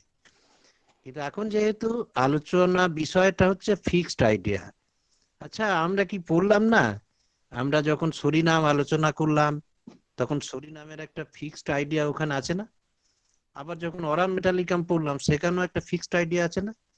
তাহলে এই যে অরাম মেটালিকামের যে ফিক্সড আইডিয়া বা সাইকোসিফিলিসের যে ফিক্সড আইডিয়া, সেটা কি ধরনের, আর সাইকোসিসের ফিক্সড আইডিয়াটা এবার কি ধরনের? আর থুজা বলতে আমরা ফিক্সড আইডিয়া দিয়ে থুজাকে অনেকে চিনতে চাই, কিন্তু ফিক্সড আইডিয়ার বিভিন্ন ধরনও আছে।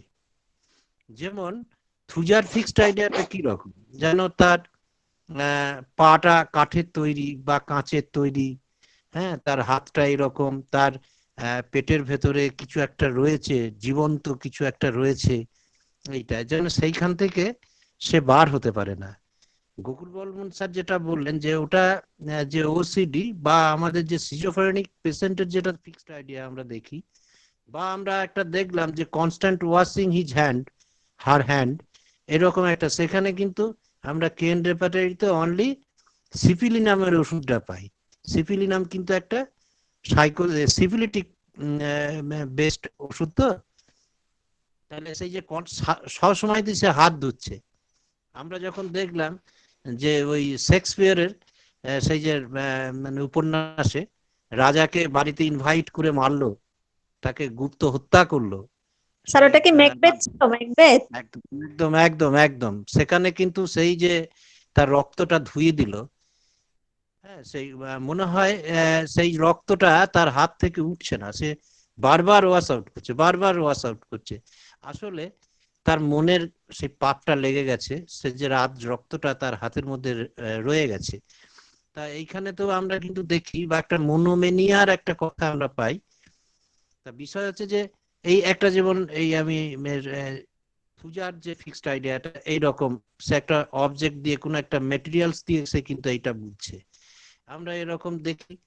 কিন্তু আমরা যখন অরাম মেটালিকামের ফিক্সড আইডিয়াটা কিরকম পাচ্ছি, যে সে একটা বদ্ধমূল ধারণা হয়ে গেছে যে সে বিজনেসে ফেল করছে, সে কিন্তু খুব ভালোই করছে, কিন্তু সে মনে করছে যে ঠিক হচ্ছে না, এবং এইটাই কনস্ট্যান্ট তার মনের মধ্যে হচ্ছে যে সে বিজনেসে সে ঠিকভাবে তাকে দাঁড় করাতে পারছে না, সে গন্ডগোলটা হচ্ছে।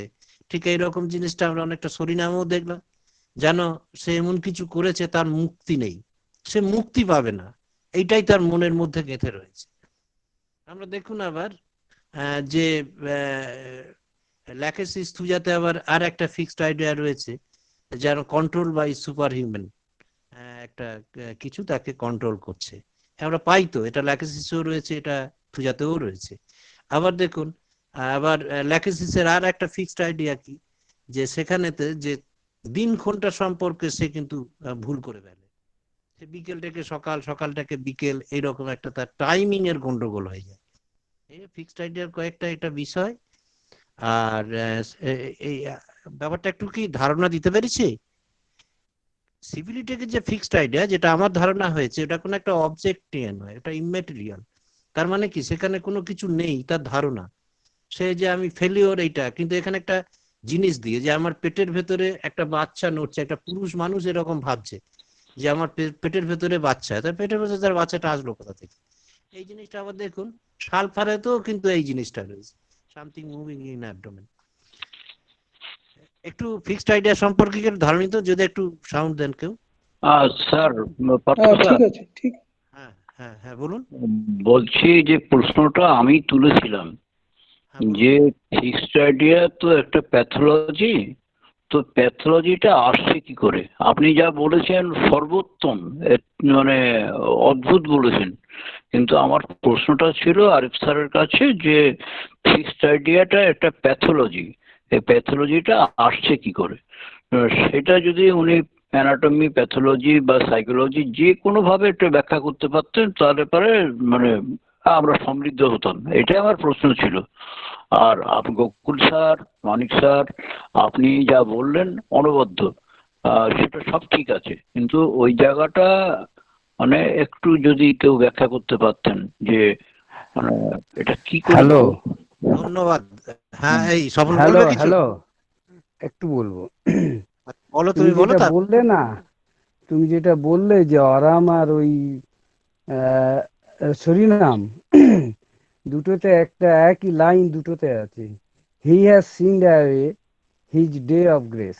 একদম এটা তার একদম একটা ফিক্সড একই, আইডিয়া, এই একই লাইন দুটোতে আছে একদম হুবহু এবং ওই সেন্সটাই দু জায়গায় ব্যবহার করেছেন।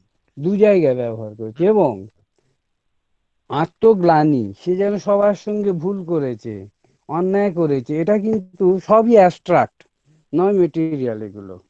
এইটা হচ্ছে সিপিলিটিকের একটা ফিচার, যেটা অরামের ফিচার। এটা একটা দিক। আর তারপরে যেটা ফিক্সড আইডিয়া, যে প্যাথোলজি, এটা বলা যাচ্ছে না, কারণ এটা হচ্ছে ডিসঅর্ডার। যখন এটা মাইন্ডে যখন ব্রেন প্যাথোলজি পাওয়া যাবে, তখন এটাকে মেন্টাল ডিজিজ বলা হয় বা মেন্টাল ইলনেস। আগে এটা বলা হতো মেন্টাল ডিজিজ সব, কিন্তু এখন ওই জন্যে টার্মিনোলজিটা চেঞ্জ করে বলা হয় mental disorder. Fixed idea, delusion, যাই বলি না কেন, এগুলো সবই মেন্টাল ডিসঅর্ডার, প্যাথোলজি কিন্তু নয়। সেই জন্য ফিক্সড আইডিয়া কারেক্ট থাকলে স্যার, ব্রেন এটা প্যাথোলজি। হ্যাঁ কারেক্ট স্যার, এটা মেন্টাল ডিসঅর্ডার হিসেবে ধরবো, এটা প্যাথোলজি হিসেবে আচ্ছা, ধরা যাবে এই কিনা জায়গাটা সন্দেহজনক। এই জায়গাটা গিরিধর বিশ্বাসের জিনিসটা, ওই স্যারের বিশ্বাস, স্যারের আরো জিনিসটা আর একটু ক্লিয়ার করে। আমি ওই জায়গাটা আসিনি, আমাদের আরো কতকগুলোই প্রশ্ন জমে রয়েছে। আমি চেষ্টা করছি সেইটা যতটা পারি আমার মতন করে ক্লিয়ার করার। কেমন, যেমন ওই যে পার্সোনালিটির যে কথাটা স্বপন বলেছে, একদম খুব খাঁটি কথা। আসলে আমরা যখন মানে আমাদের একটা জার্নি আছে, তো একটা পেশেন্ট ওই জায়গাটা যে পৌঁছালো, কোন পজিশনে সে এসেছে, তখনও তার কিন্তু এই প্যাথোলজি কিছুই ডেভেলপ করেনি, তাহলে আমরা সেই জায়গাটাকে থামিয়ে দিতে পারবো না। একটা দেখুন, যেমন একটাকে বলা হয় যে এলোপ্যাথিতে কোনো একটা মেডিসিনের এতদিন সে ক্রিয়াকাল, আমরা খুবই দেখতাম যে টাইফয়েড ফিভার মানে 21 দিন। তা আমাদের হোমিওপ্যাথিতে একটা অ্যাবোর্ট বলে কথা আছে, যেটা হচ্ছে আমরা তার আগেই সেটাকে থামিয়ে দিতে পারি। আমরা ওই ক্রিয়াকালটা পুরোপুরি পূর্ণ হয় না, আমরা সেই যে পর্যন্ত হয়েছে সেইখানে স্টপ করিয়ে দিয়ে তাকে সেই জায়গা থেকে রিকভারি করতে পারি। তা বিষয় হচ্ছে যে তাহলে যে মানুষটা আজকে থুজা, সে কি ভেরি বিগিনিং থুজা ছিল না? সে জন্ম থেকেই কি থুজা ছিল না? আচ্ছা, সে আজকে যে এই সমস্ত প্যাথোলজি তার ডেভেলপ করেছে, তার কি প্রথম থেকেই প্যাথোলজিটা তৈরি হয়েছিল? এইটা আমাদের তপন কাঞ্জিলাল বলতেন এই কথাটা, যে দেখ, যেটা নিম গাছ সেটা বাই বার্থ নিম গাছ, জন্ম থেকেই সেটা নিম গাছ। সেই নিম গাছটা সে নিম গাছই থাকবে, সে ছোট অবস্থাতেও তেতো, আর যখন বয়স হয়ে গেছে তখনও সে তেতো। তাহলে প্যাথোলজি দিয়ে একটা বোঝার জায়গা আছে, সেই জায়গাটা ডিজিজ স্টেট ধরে সেটা একটা তৈরি হতে তার সময় লাগে। তাহলে আমরা যদি তার পেশেন্টের পার্সোনালিটি এবং মেডিসিনের পার্সোনালিটি আমরা যদি ভেরি বিগিনিং বুঝে নিতে পারি, তাহলে আমরা সেই জায়গাটা স্টপ করে দিতে পারি, তার ওই প্যাথোলজি পর্যন্ত তখন সে আর আসবে না। এখন যে কথা হলো এই ওসিডির কথাটা, ওসিডিটা একটা ডিজিজ কন্ডিশন। যেমন ওই সিজোফ্রেনিয়ার কথা বললাম, যে সিজোফ্রেনিয়া একই কাজ বারবার করে, একই কাজ বারবার করে, এটা কিন্তু একটা মেন্টাল ডিজিজ। একটা মেন্টাল ডিজিজের তার কিন্তু কিন্তু কতগুলো তার সাইন সিমটমস নিয়ে সে রয়েছে। তাহলে সে যে সিমটোম্যাটোলজি তৈরি করছে সিজোফ্রেনিয়ার, তার তো একটা ডিসঅর্ডার, সে একটা ডিজিজ কন্ডিশন। তো তাহলে সে তো কিছু তার সাইন সিমটমস সে তো প্রডিউস করবেই সেই পেশেন্ট। তাহলে এইগুলো ওই পেশেন্টের ক্ষেত্রে কমন সিমটম হয়ে গেল। তাহলে এই জায়গাতে আমাদের যখন এইবার ট্রিটমেন্টের জায়গাটায় আমরা আসবো, সেই ট্রিটমেন্টের জায়গাতে কিন্তু একদম খুব ক্লিয়ার করে দিয়েছেন হ্যানিম্যান তার অর্গাননেতে মেন্টাল ডিজিজ ট্রিটমেন্টের ক্ষেত্রে। সেই মেন্টাল ডিজিজ ট্রিটমেন্টের ক্ষেত্রে কিন্তু মেন্টাল ডিজিজের গুরুত্ব কিন্তু কমে যায়, তখন কিন্তু তার ফিজিক্যাল সিমটমস গুলো, ফিজিক্যাল জেনারেলটা তখন কিন্তু বেশি গুরুত্ব পায়। আবার যখন তার ফিজিক্যাল কোনো লক্ষণ নিয়ে রুগী আসছে, তখন কিন্তু তার মেন্টাল জেনারেলটা বেশি গুরুত্ব পায়। এই জায়গাগুলো আমাদের কভার করতে হবে। তাহলে আশা করি এই জায়গাটা একটু ক্লিয়ার করতে পেরেছি। কিছু কোশ্চেন থাকলে পরে করবেন। আবার এই যে আমাদের যেমন একটা আরিফ স্যার বলে গেলেন, খুব ঠিক কথা, যে আমাদের যে কিছু কিছু এক্সপ্লানেশন আমরা প্যাথোলজি ধরে ওইটা করতে পারি, এবং তাতে আমাদের ওই কিনোট তার পয়েন্টগুলোকে চিনতেও সুবিধা হয়। আবার দেখুন, আমরা প্যাথোলজি দিয়ে যে একেবারে প্রেসক্রিপশন করতে পারি না তা নয়, কখনো কখনো সেটা হয়। যদিও আমাদের প্রুভিং সিমটমস, যেটা গোকুল বর্মন স্যার বললেন, যে আমরা কিন্তু প্রুভিং এ সেটা পাই না, তাহলে আমরা পাই কিভাবে? আসলে আমাদের ম্যাথমেটিক্যাল সোর্স কি কি, যেমন একটা drug proving one of the main source, তেমনি কিন্তু একটা টক্সিকোলজি একটা সোর্স, না মানে কোনো একটা, এই যে পয়জন হেমলক, এটা যখন সক্রেটিসকে খাওয়ানো হলো, তখন কিন্তু সক্রেটিসকে তো তার মৃত্যুদণ্ড দেওয়ার জন্যই তো ওই হেমলকটা খাওয়ানো হলো। সেইটাই, এই পয়জন হেমলক থেকে আমাদের একটা ওষুধ এসেছে, কি জানো? কেউ একটু বলুন, ভুলে স্যার গেছি। Conium. Conium maculatum. Conium maculatum. তাহলে সেইখানে কিন্তু ওই ড্রাগ পিকচারটা আমরা পেয়ে গেলাম। এইরকম কখনো কখনো কোন রকমের যে বিশেষ যে টক্সিকোলজি থেকে আমাদের মেডিকেল একটা সোর্স আছে, এবং আমরা দেখলাম যে আমরা হয়তো আমরা ক্লিনিক্যাল সিমটমস ধরেও আমরা আগাতে পারি। ধরুন আমরা তো ড্রাগ প্রুভিং দিয়ে ক্যান্সার তৈরি করিনি, কিন্তু ক্যান্সারটা ভালো হয়ে গেছে, তাহলে তার ওই সিমটমস ধরে তার ওই জায়গাটা আসলাম। এই জায়গাটাই মনে পড়ে আছে, আমরা প্যাথোলজিক্যাল আমাদের প্রেসক্রিপশনের বিভিন্ন ধারা আছে, যেটা আরিফ স্যার বলছিলেন। তা যেমন আমরা ফসফরাসে পাই না যে বোধহয় লেফট সাইড ম্যান্ডিবেলের যে নেক্রোসিস হয়, সেক্ষেত্রে ফসফরাস বোধহয় ওয়ান অফ দেম, একটা একক মেডিসিন। নেক্রোসিস লেফট ম্যান্ডিবুলার বোনও হয় এবং যে কোনো জায়গায় হতে পারে ফসফরাসে, হ্যাঁ লেফট হ্যাঁ সাইড, হ্যাঁ মূলত লেফট সাইড। হ্যাঁ, তাহলে সেইটা দিয়ে আমরা এখানে আসতে পারি। কিন্তু আমরা কি ফসফরাস যখন আমরা ড্রাগ প্রুভিং করেছিলাম, তখন তো তার ওই প্যাথোলজি পর্যন্ত অপেক্ষা করিনি, কিন্তু আমরা দেখেছি এইটা হয়।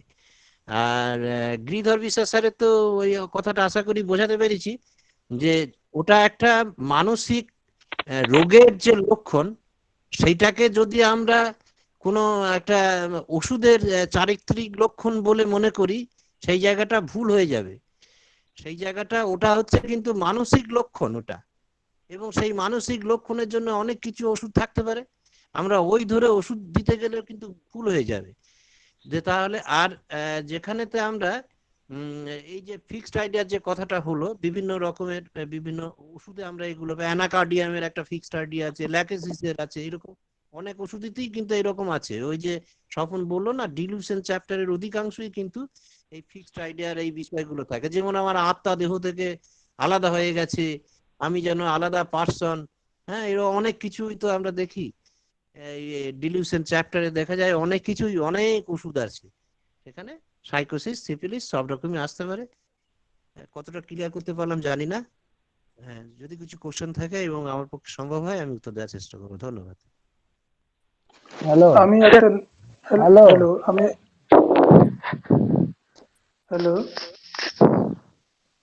হ্যাঁ বলুন, একজন বলুন। আমি একটা আইডিয়া বা একটা আলোচনা যদি হয় খুব ভালো হয়, যেটা আপনি উল্লেখ করলেন তপনদার কথায়, যে আমরা কি জন্মে থেকেই কেউ মেডরিনাম, জন্মে থেকে কেউ থুজা, জন্মে থেকে কেউ লাইকোপোডিয়াম, এটা কি ঠিক কথা?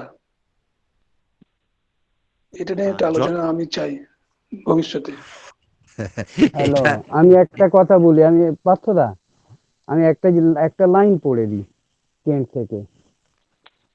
That patient has the same disease he had when he was born.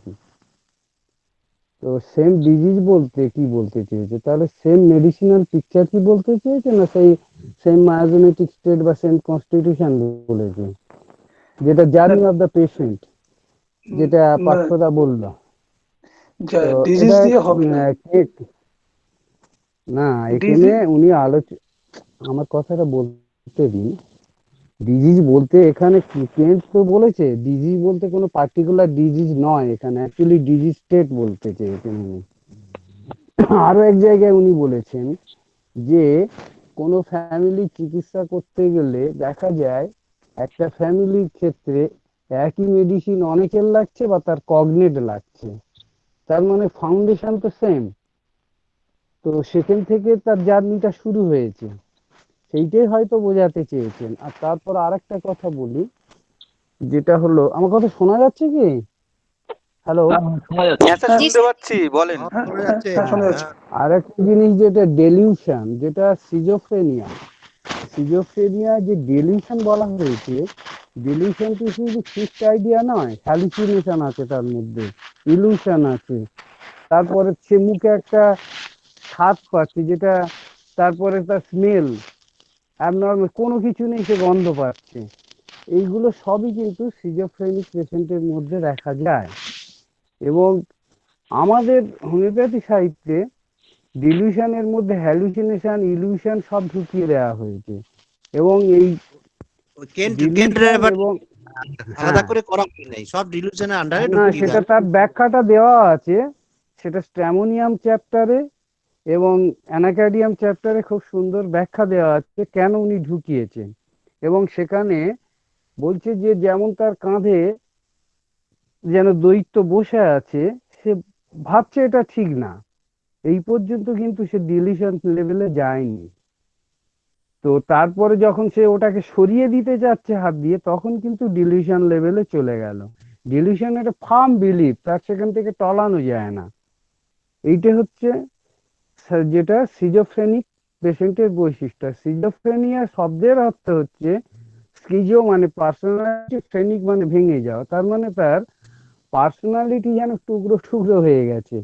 এই কনসেপ্ট যেটা ব্লার 1911 সালে এই নামকরণ উনি করেছিলেন। এর আগে সিজোফ্রেনিয়ার নাম ছিল ডিমেনশিয়া প্রিকক্স। তো সিজোফ্রেনিয়া যে মানুষের যে মাইন্ডের যে গঠন, কোনিশন, অ্যাফেকশন আর কগনিশন, এই তিনটের মধ্যে তো একটা মানে কি বলবো কোঅর্ডিনেশন থাকে, সেই জায়গাটা ব্রিচ হয়। হওয়ার পরে তখন তারা আসলে সিজোফ্রেনিয়া ডেভেলপ করে এবং পরবর্তীকালে অনেক ব্রেন প্যাথোলজিও পাওয়া যায়। সেই জন্যে মেন্টাল ডিজিজ আর বলা হয় না, সবকিছু মেন্টাল ডিসঅর্ডার বলে অনেক ভাস্ট করা হয়েছে, সবকিছুর মধ্যে পড়ে যাবে। তার মানে অল মেন্টাল ডিজিজ আর মেন্টাল ডিসঅর্ডার বা all mental disorder are not mental disease, এই হচ্ছে এখনকার কনসেপ্ট। জানি না কতটা কি ক্লিয়ার করতে পেরেছি, এইটুকু বললাম। ধন্যবাদ সবাই। ঠিক আছে স্বপন, ধন্যবাদ। গোকুল সুন্দর বর্মন, গোকুল বর্মন স্যারের আরো আরো একটু ক্লিয়ার করে দিই। এই যে ডিজিজ বলতে আমরা যারা হোমিওপ্যাথ, তারা ডিজিজ বলতে কি বুঝি? আসলে আমরা তো দেখি যে এই যে সোরাসিবিলিস সাইকোসিস, এটা ডিজিজ ক্লাসিফিকেশনে কিন্তু এটা বলে দেওয়া হয়েছে। আমরা প্রথমে তো কিছু দেখছি যে ডিজিজের ভাগগুলো করতে গেলে আমরা কিছু দেখি অ্যাকিউট ডিজিজ, ক্রনিক ডিজিজ, কিছু থাকে যে আমাদের যে অ্যাক্সিডেন্টাল কিছু, সেই সব কিছু থাকে, মানে টু সার্জিক্যাল ডিজিজ যেটা বলে। আর একটা কি আয়োটেনিক ডিজিজ, যেটা হচ্ছে একটা ড্রাগ ডিজিজ, মানে ওষুধ দিয়ে যে অসুখগুলো হয়। তা একটা ক্রনিক ডিজিজের ক্ষেত্রে এবং এই ডিজিজ ক্লাসিফিকেশন আপনি রবার্টসে খুব সুন্দর সুন্দর ভাবে উনি ব্যাখ্যা করেছেন। একদম যে যে প্লান্ট বা আমাদের যে অ্যানিমেল কিংডম, প্লান্ট কিংডম, এই যে ভাগগুলো যে করা হয়েছে, অ্যানিমেলের আগে ডিজিজ ক্লাসিফিকেশন এরকম কেউ ভাগ করেন নাই। এবং আমাদের যারা হোমিওপ্যাথি আমরা করি, আমরা ডিজিজ বলতে কিন্তু ওই সোরাসিফিলিস সাইকোসিস ক্রনিক ডিজিজের ক্ষেত্রে, আর অ্যাকিউট ডিজিজের অ্যাকিউট মায়াজম রয়েছে। আবার বেশিরভাগ ক্ষেত্রে দেখা যায় যে একটা মানে ক্রনিক ডিজিজের অ্যাকিউট এক্সাজারবেশন হচ্ছে, যেখানে সেই ক্ষেত্রে একটা যেটাকে আমরা অ্যাকিউট ডিজিজ বলে অনেকে ভেবে থাকি। এবং সেই ক্ষেত্রে বলা যায় যে একটা ল্যাটেন্ট সোরা, সে কিন্তু চুপচাপই থাকে, যখন সে একটা এক্সাইটেড হয়ে যায়, যেটাকে এক্সাইটিং কজ বলছে সেটা। আর ফান্ডামেন্টাল যেটা কজ, সেটাই তো এই মায়াজমেটিক কজ। এই তিনটে মায়াজম এখন তো আর আলাদাভাবে আর হয় না। তা এই যে কি একটা যেন কি লিখলো, ঠিক আছে সেটা পরে আমি। তাহলে এই যে বিভিন্ন মায়াজমের যে কম্বিনেশন হয়ে সোরাসিফিলিস, সোরাসাইকোসিস, সোরাসিফিলিস সাইকোসিস, এই কম্বিনেশন গুলো নিয়েই কিন্তু এই বিভিন্ন রকমের এই যে ডিজিজ কন্ডিশনটা আসছে।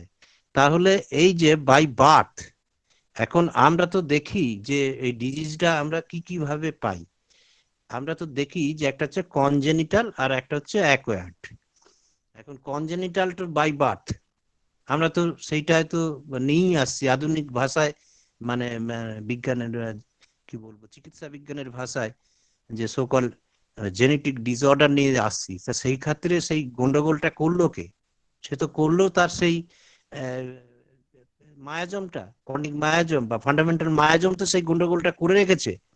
তাহলে সেই যে বাই বার্থ, স্বপন যেটা বলে গেল যে একটা ফ্যামিলিতে, বা অনেক সময় দেখা যায় আমরা যারা ক্রনিক ডিজিজ ট্রিটমেন্ট করি, যে জায়গাটা ফেলে রেখে দিয়েছিলাম রুগীটাকে, হয়তো সেই রুগী আর আমার কাছে আসলো না, অন্য কোথাও এলোপ্যাথি টেলোপ্যাথি অনেক কিছু করলো, আবার সে ঘুরে যখন আসলো দেখা যায় তার সেই পুরনো সেই ওষুধটাই কিন্তু হচ্ছে।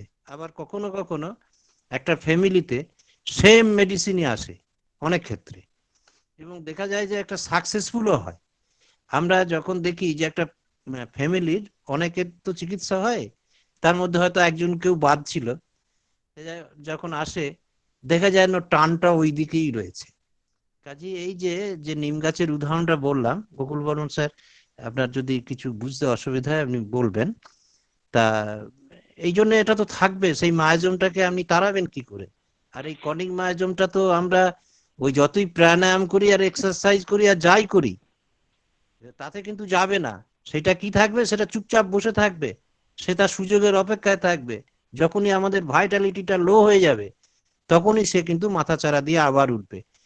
অনেক মায়াজম বা ফান্ডামেন্টাল যে মায়াজমটাকে তাড়াতে গেলে আমাদের কিন্তু কনিক ডিজিজের ট্রিটমেন্ট না করলে সেটা কোনোভাবেই যাওয়ার কোনো উপায় নেই।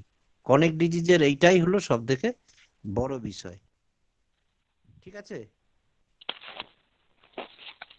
যেটা 73 অ্যাফোরিজমে যেটা বলা হয়েছে যে অ্যাকিউট ডিজিজটা আসলে ট্রানজিয়েন্ট এক্সপ্লোশন অফ ল্যাটেন্ট সোরা। তো সোরা ইটসেলফ তো ক্রনিক ডিজিজ, তো যেটা অ্যাকিউট এক্সারবেশন পার্থদা বললো। তো সুতরাং সব জায়গায় সেই ক্রনিক মায়াজমের খেলা একটা রয়েছে। হ্যাঁ, এই জায়গাটা স্বপন একটু আমি একটু আমার যেটা মনে হয়েছে বলি। যেমন acute exacerbation of conic disease এইটা যেমন রয়েছে, সেখানে তো ল্যাটেন্ট সোরা রয়েছে, কিন্তু ধরো যে অ্যাকিউট মায়াজম তো অ্যাকিউট ডিজিজের জন্য দায়ী।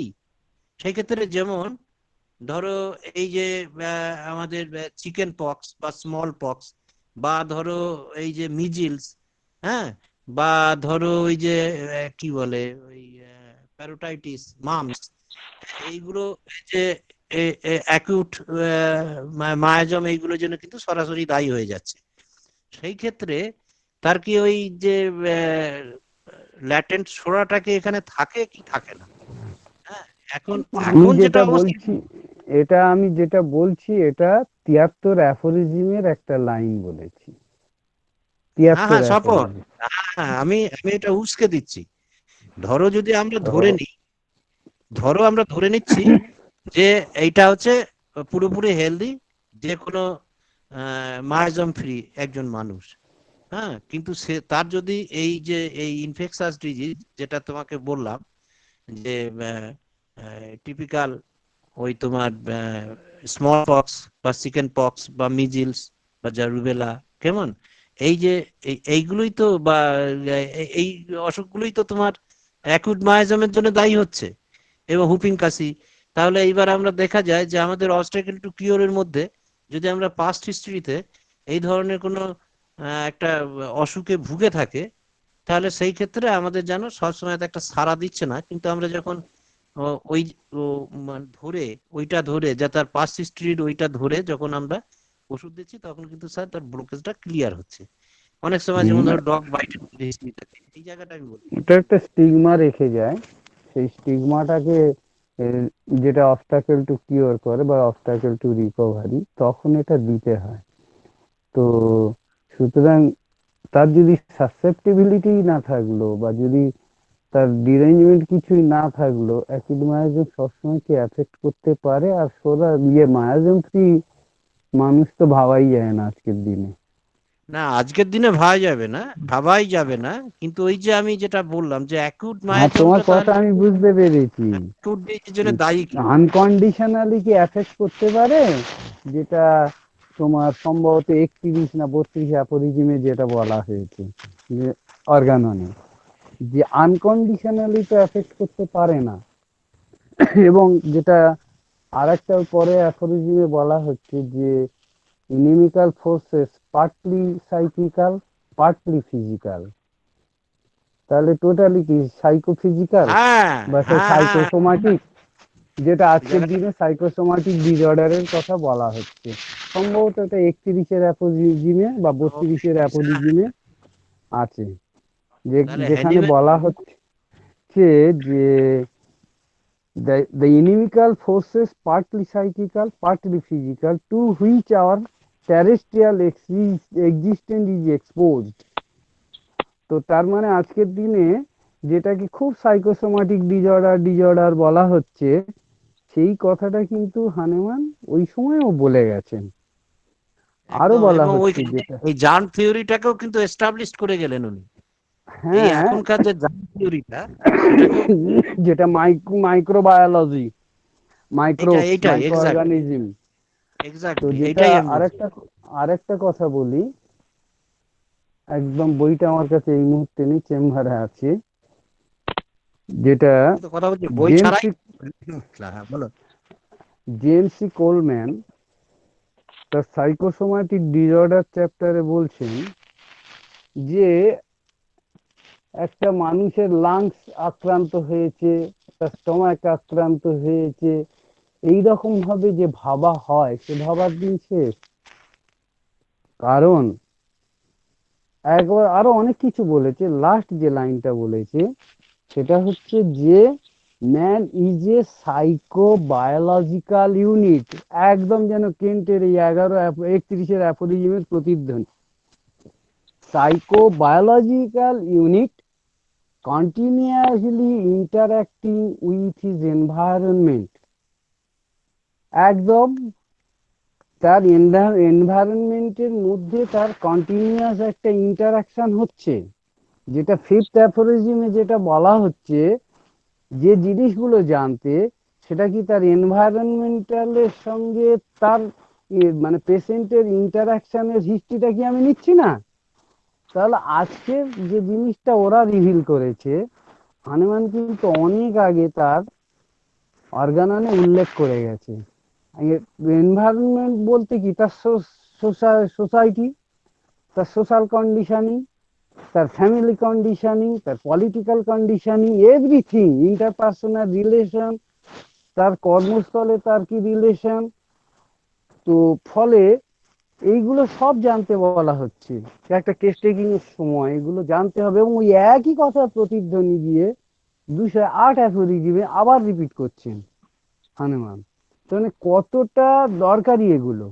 এবং যেটা ওই যে psychobiological unit continuously interacting with his environment, এই কথাটা আর এই হানেমানের এই যে অ্যাফোরিজম গুলো যদি মিল করি, যে একটা সুন্দর মেলবন্ধন, যেটা এরা অনেক পরে জেনেছে আর হানেমান আমাদের অনেক আগে দিয়ে গেছে, কিন্তু আমরা তেমন করে হয়তো বুঝে উঠতে পারিনি। এইটুকু বলা। হ্যাঁ অস্ত্রদা সব বলো। থেকে, হ্যাঁ সব থেকে এই জায়গাটাই তো সব থেকে আশ্চর্য, মানে উনি কিন্তু তার মেধা দিয়ে বুঝলেন, থার্ড আই দিয়ে বুঝলেন। এখন ধরো এনএমএন এর সময় থেকে আজকে আমরা কত 200 বছর পেরিয়ে এসেছি, বিজ্ঞানের এই ডেভেলপমেন্ট, কত যন্ত্রপাতি এবং আরো আরো অনেক কিছু নিয়ে তবে তো আমরা এই কনক্লুশনে আসছি। আর হেনিম্যান তখন কিন্তু কোনো কিছু সাহায্য পাননি, তিনি কিন্তু তার অন্তর্দৃষ্টি দিয়ে বিষয়টাকে দেখছেন এবং কি সুন্দরভাবে ব্যাখ্যা দিয়ে গেলেন, যেন একদম বর্তমানে বিজ্ঞান আলোকে একদম আলোকিত। তখনকার দিনে হেনিম্যানকে আজও তো সব বোঝা যায় না, না ঠিকভাবে।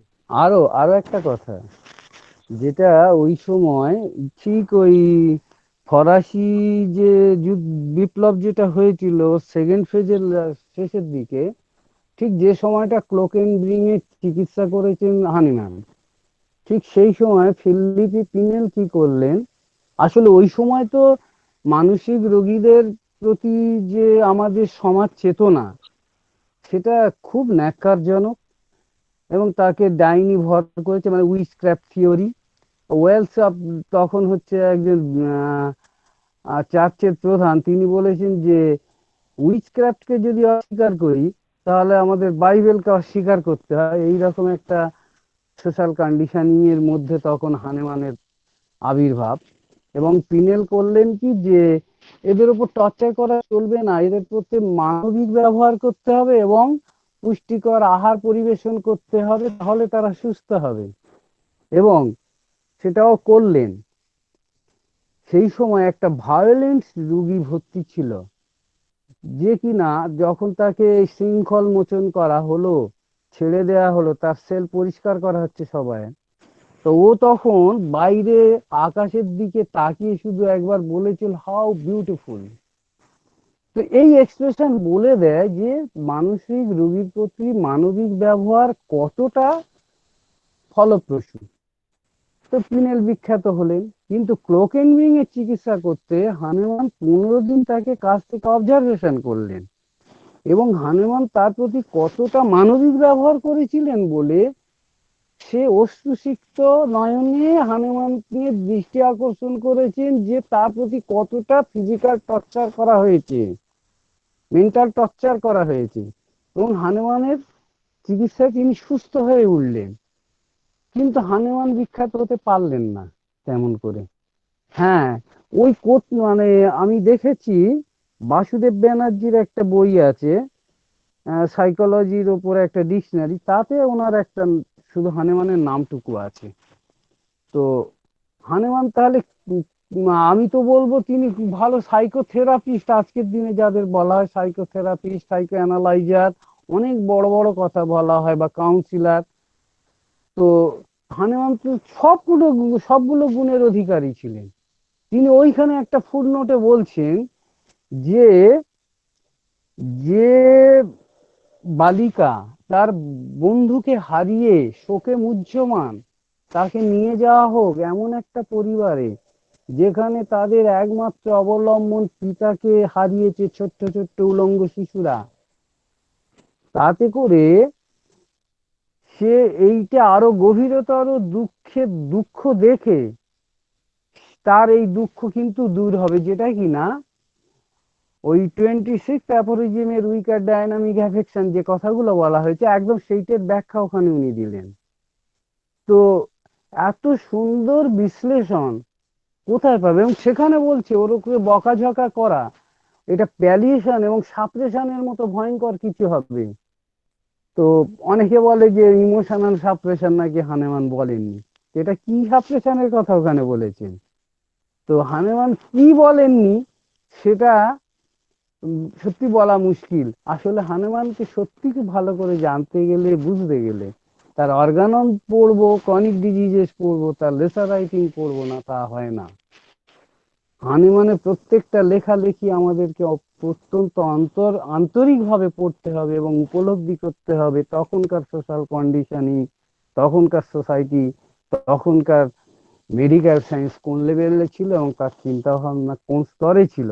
যার জন্য রিচার্ড হেড বলেছেন যে হানুমানকে তো বুঝতেই পারেনি, কারণ তিনি তার সময় থেকে 100 বর্ষ আগে, 100 years advance of his time, তাই তাকে বুঝতে পারিনি। আজকের তো মনে হচ্ছে এখনো তিনি অনেক অ্যাডভান্স, তাই আমরাও যেন বুঝে উঠতে পারিনি। এইটুকু আমার বক্তব্য। ধন্যবাদ সবাইকে আমার কথা শোনার জন্য। এই দেখো, এইটা এই যে আমাদের গৌতম বুদ্ধ, এই বুদ্ধদেবের কাছে যখন গেল ওই প্রাণ ভিক্ষার জন্যে, তখন কিন্তু সে ওই সর্ষে আনতে বললো বাড়ি বাড়ি, যে বাড়িতে মৃত্যু প্রবেশ করে নাই। এখানেও দেখো সেই হোমিওপ্যাথির বিষয়টাই যেন বুদ্ধ কিন্তু সেইটাই বোঝালো, এবং যখন সে দেখলো সত্যিই তো মৃত্যুর তো একটা স্বাভাবিক বিষয়, এমন কোনো বাড়ি নাই যেখানে মৃত্যু প্রবেশ করেনি, তখন তো সে বুঝলো। এইটাই সিমিলিমিন। আবার এই আর একটা কালিদাসেও জিনিস আমরা দেখ, আর একটা কালিদাসও জিনিস এরকম পাই। একটু বলেন পার্থদা। হ্যালো, হ্যালো, আমি বন্ধ শোনা করে যাচ্ছে? দিয়েছি তো। হ্যাঁ হ্যাঁ, বলো, আমি বন্ধ করে দিলাম। হ্যাঁ, বলছি আর একটা কথা, যেটা আজকের দিনে ওই যে কাউন্সিলিং সাইকোলজি, যেটা ও তোর সি রজার্স প্রথম শুরু করেছিল 1942 সালে, ওর একটা বই আছে। তো তার আগে ওটা তেমন করে হয়নি, তবু চলছি, মানে তখন অঙ্কুর ছিল, উনি ওটাকে আরো বিকশিত করেছেন এবং ওটা মোস্ট অথেন্টিক বই একটা ধরা হয়। তো যেটা তার আগে জোসেফ ব্রায়ার আর ফ্রয়েড যে চিকিৎসাটা পদ্ধতিটা চালু করলো, যেটা মেসমারের সেই যা হয়েছে তার প্রতি তো আমরা জানি, সেই জিনিসটা হিপনোটাইজ করে উনি অনেক চিকিৎসা করে খুব নামডাক করলেন। একটা ছোট্ট ঘটনা, একটা মেয়ে জল খেতে গিয়ে জল খেতে পারছে না, তো ওনার কাছে এলেন, উনি তাকে হিপনোটাইজ করলেন এবং তার মুখ দিয়ে বলালেন। তিনি তার এক বান্ধবীর বাড়িতে গিয়ে দেখেছেন গ্লাসে করে কুকুরটা জল খাচ্ছে। এটা দেখে তার মনে প্রচন্ড ঘৃণা আর ক্রোধের সঞ্চার হয়েছিল, কিন্তু সেটা অবদমিত করেছে। তার ফলে এই রেজাল্ট। উনি যখন এই ঘটনাগুলো বলছেন হিপনোসিস অবস্থায়, তখন তার হাতে এক গ্লাস জল ধরিয়ে দেওয়া হলো এবং তার জল খেতে খেতে হিপনোসিস ছেড়ে গেল, সে সুস্থ হলো। এইভাবে উনি চিকিৎসা করছিলেন।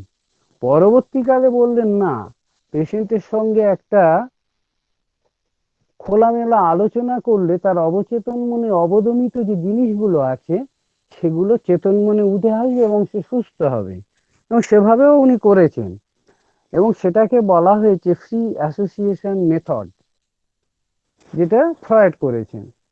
এবারে আমাদের যে কেস টেকিং এ যে জিনিসগুলো বলা হয়েছে, এবং ওই আমি সেই ফিফথ অ্যাফোরিজমের কথায় ফের ফিরে আসি, যখন তার যৌন জীবন, তার সামাজিক জীবন, তার ইন্টারপার্সোনাল রিলেশন, এভরিথিং যখন আমি জানবো, তখন তার সঙ্গে তো একটা বিশ্বাসের সম্পর্ক গড়ে উঠবে। সে আমাকে বিশ্বাস করবে, সেই আস্থা অর্জন করতে হবে এবং সেইরকম একটা ঘনিষ্ঠ সম্পর্ক হবে এবং সে জানে হ্যাঁ একে সব বলা যায়, সবকিছু উজাড় করে আমার জমে থাকা ক্ষোভ সবকিছু বলা যায়। এবং সেই জিনিসগুলো যখন তিনি বলবেন তখন তার ইমোশন কিন্তু সেইভাবে ইরাপ্টেড হবে। তখন কিন্তু চিকিৎসককে সেই আনপ্রিজুডিস অবজারভার হয়ে সেগুলোকে অবজার্ভ করতে হবে এবং সেটাকে পারসিভ করতে হবে। এখানেও সেই আনপ্রিজুডিস অবজারভার হওয়ার সার্থকতা। তো যাক, সেই যে ব্যাপারটা, সেটা কি ফ্রি অ্যাসোসিয়েশন মেথড নয়? এবং ওটা 1900 কত সালে করেছিল, মানে হানেমানের পরে করেছেন। উনি নাম দিয়েছেন ফ্রি অ্যাসোসিয়েশন মেথড, কিন্তু হানেমান সেই নাম দেননি, কিন্তু একই জিনিস তো উনি করে গেছেন। আমি যখন ওইগুলো জানতে গিয়ে তার অবচেতন মনের অনেক ঘটনা তো বেরিয়ে আসবে। আমার সেই বেরিয়ে আনার কৌশল তো জানতে হবে সেই ইনডাইরেক্ট কোশ্চেনিং মাধ্যমে, মানে সেটা একটা আর্ট। সেই আর্টিস্টিক ওয়ে আমি তার সেইগুলো বের করে আনবো এবং তার পোর্ট্রেট রচনা করব। তো সেখানে তো সার্থকতা। এবং সেটা কি আমি আমি মনে করি এটাও ফ্রি অ্যাসোসিয়েশন মেথডের একটা অঙ্কুর অবস্থা, যেটা এরা বলছে।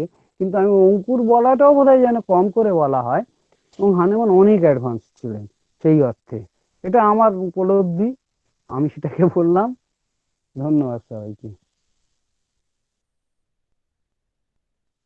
আজকের প্রসঙ্গে হয়তো একটু আমরা অন্যদিকেই গেছিলাম কিনা জানি না, তো অনেক কিছু শিখলাম, জানলাম। যাই হোক, যে আজকের যেটা থার্ড ক্লাসে আরিফ স্যারের থুজার প্রসঙ্গে যে কথাগুলো উঠে এসেছিল, সেখানেতে যে প্রশ্নগুলো ছিল সেগুলো যথাযথ জানা হয়েছে কিনা বা আর কোনো কোশ্চেন আছে কিনা, কিন্তু আমরা অনেকটা রাতের দিকে এগিয়ে যাচ্ছি, স্বপন ততক্ষণ থাকেও না আজকে, যাই হোক জমে গেছে আর কি। না, আমি আজকের একটু থেকে গেছি, আর লিঙ্কটা আমাকে যেন একটু সাথ দিচ্ছে, এই জন্য আছি। আমি এখনই বিদায় নেব। সবাইকে গুড নাইট। তুমি থাকো। না, রাত একটু আজকে গুড নাইট, পরে আবার আলোচনা হবে। তবে আমি যেটা জানতে চেয়েছিলাম সেটা মানে ওইটা আলোচনাটা আমি রাখছি আগামী দিনের জন্য। জন্মে থেকেই আমি বলছি না সে মায়াজম, কোন মায়াজম না, কোন মেডিসিন রেমেডি, ধরেন লাইকোপোডিয়াম, ধরেন সেফিলিনাম বা ধরেন কার্বোভেজ, তো এইরকম কিনা। আমরা যদি ব্রড পার্সপেক্টিভে দেখি, তাহলে তো সোরাসিবলিক সাইকোসিস সেটা কথা না। আর ফ্যামিলিতে বাবা শরীর হলে ছেলেও হবে, সেটা কথা না। এটা পার্টিকুলার ড্রাগ। ঠিক আছে, আজকে অনেক রাত হয়ে গেছে, সবাইকে ধন্যবাদ। গোকুল স্যার, আপনার কথাটাকে আমি একটু ভেঙে দিচ্ছি। মানে আপনি যেটা বলতে চাইছেন যে জন্মের থেকে যে ব্যাপারটা, সেটা হচ্ছে তাহলে তো আমরা খুব ছোট্ট করে বলি যে অ্যাকার্ড গনোরিয়া বা অ্যাকার্ড সিফিলিসের কোনো দরকার হতো না। তাহলে যে গনোরিয়া সাপ্রেশন বা সিফিলিটিক সাপ্রেশন, আপনি এই কথাটা মনে হয় বলতে চেয়েছেন। মানে এই পর্যন্ত থাক আজকে না হয়, আর যদি পার্থ স্যার আর কিছু বলতে চায় তাহলে বলেন। না, আজকে থাক, ধন্যবাদ। ঠিক আছে, অফ করে দিচ্ছি। ওকে। না, গোকুল বাবু মনে হয় বলতে চাইছেন যে এটা একটা ব্রড একটা ডিসকাশনের জায়গা। উনি পার্থবাবুর রেস ধরেই বলতে চেয়েছেন যে জন্ম থেকেই কি তাহলে এক একটা মানুষ এক একটা রেমেডির অন্তর্গত হয়েই জন্মায় কিনা। এই জায়গাটাকে কিভাবে আমরা ডিসকাশনে নিয়ে যাব কোন পয়েন্ট থেকে সেইটা ভাবতে হবে। তাতে মায়াজাম উঠে আসতে পারে, তাতে মানে রেমেডি, একটা রেমেডি দেওয়ার পরে আরেকটা রেমেডি ইন্ডিকেশন করে কিনা সেটা উঠে আসতে পারে, বা একই রেমেডির অন্তর্গত সারা লাইফ একটা মানুষ থাকে কিনা সেই ডিসকাশনের অ্যাঙ্গেল উঠে আসতে পারে। একটা ব্রড ডিসকাশনের জায়গা উনি এই একটা কঠিন জায়গাটা উনি আলোচনা করতে চাইছেন। সেটা সম্ভব হবে কিনা জানা নেই, যে সম্ভব হয় এটা কিন্তু অনেক শিক্ষণীয়, এখান থেকে অনেক কিছু শেখা যাবে। এটা একটা ফিলোসফির একটা দিক উনি পাঠ্য থেকে তুলে দিয়েছেন। সেটা খুব আমি সুন্দর তাহলে বলেছেন। স্যার বুঝতে পেরেছি ব্যাপারটা। এটা গভীর খুব সুন্দর। জায়গা, এটা আমাদের সবকিছু হালকা ভাবে ভাবলে হবে না। সেটা পরস্পর বিরোধী খুব মতামত থাকতে পারে, কিন্তু তার মধ্যে থেকে লজিক্যালি একটা ক্লু আসবেই। এটা একদিনের মানে ডিসকাশনে হবে না। এটা একটা ফিলোসফির একটা মূল জায়গা। এটা একটা ভালো জায়গা ধরেছেন উনি, যে একটা মানুষ, পার্থবাবু সঠিক জায়গা বলেছেন ওনার জায়গা থেকে, ওনার মানে অ্যানালাইসিস থেকে বা ওনার নলেজ থেকে, ফিলোসফি নলেজ থেকে। আবার গোকুল বাবু যেটা ধরেছেন সেটাও ফিলোসফির নলেজ থেকে উনি ধরতে চাইছেন। তবে আমাদের ডিসকাশনটা কিন্তু অনেক অ্যাঙ্গেল থেকে উঠে আসবে এবং ফিলোসফির সব দিক এখানে গুলিয়ে চটকে যেতে পারে। আমি বললাম কি, উনি ধরেছেন এই জায়গাটা থেকে যে লাইকোপোডিয়াম, তাহলে জন্ম থেকেই, ভ্রূণ থেকেই কি সে লাইকোপোডিয়াম অল লাইফ লং এটা হবে, অথবা সালফারের পেশেন্ট, অথবা সরিনামের, অথবা থুজা, বেসিক্যালি প্যারেন্টস থুজা বা তার বংশগতি থুজা। তাহলে তার ভ্রূণ থেকে যেটা তৈরি হচ্ছে সে কি থুজা হয়েই জন্মালে সারা জীবন কি থুজার আওতাধীন থাকবে? এই জায়গাটাতে আমাদের বিতর্কের জায়গা আছে। এটা বহু মাত্রায় জ্ঞানের পরিধিকে বাড়াতে পারে। ধন্যবাদ, গুড নাইট।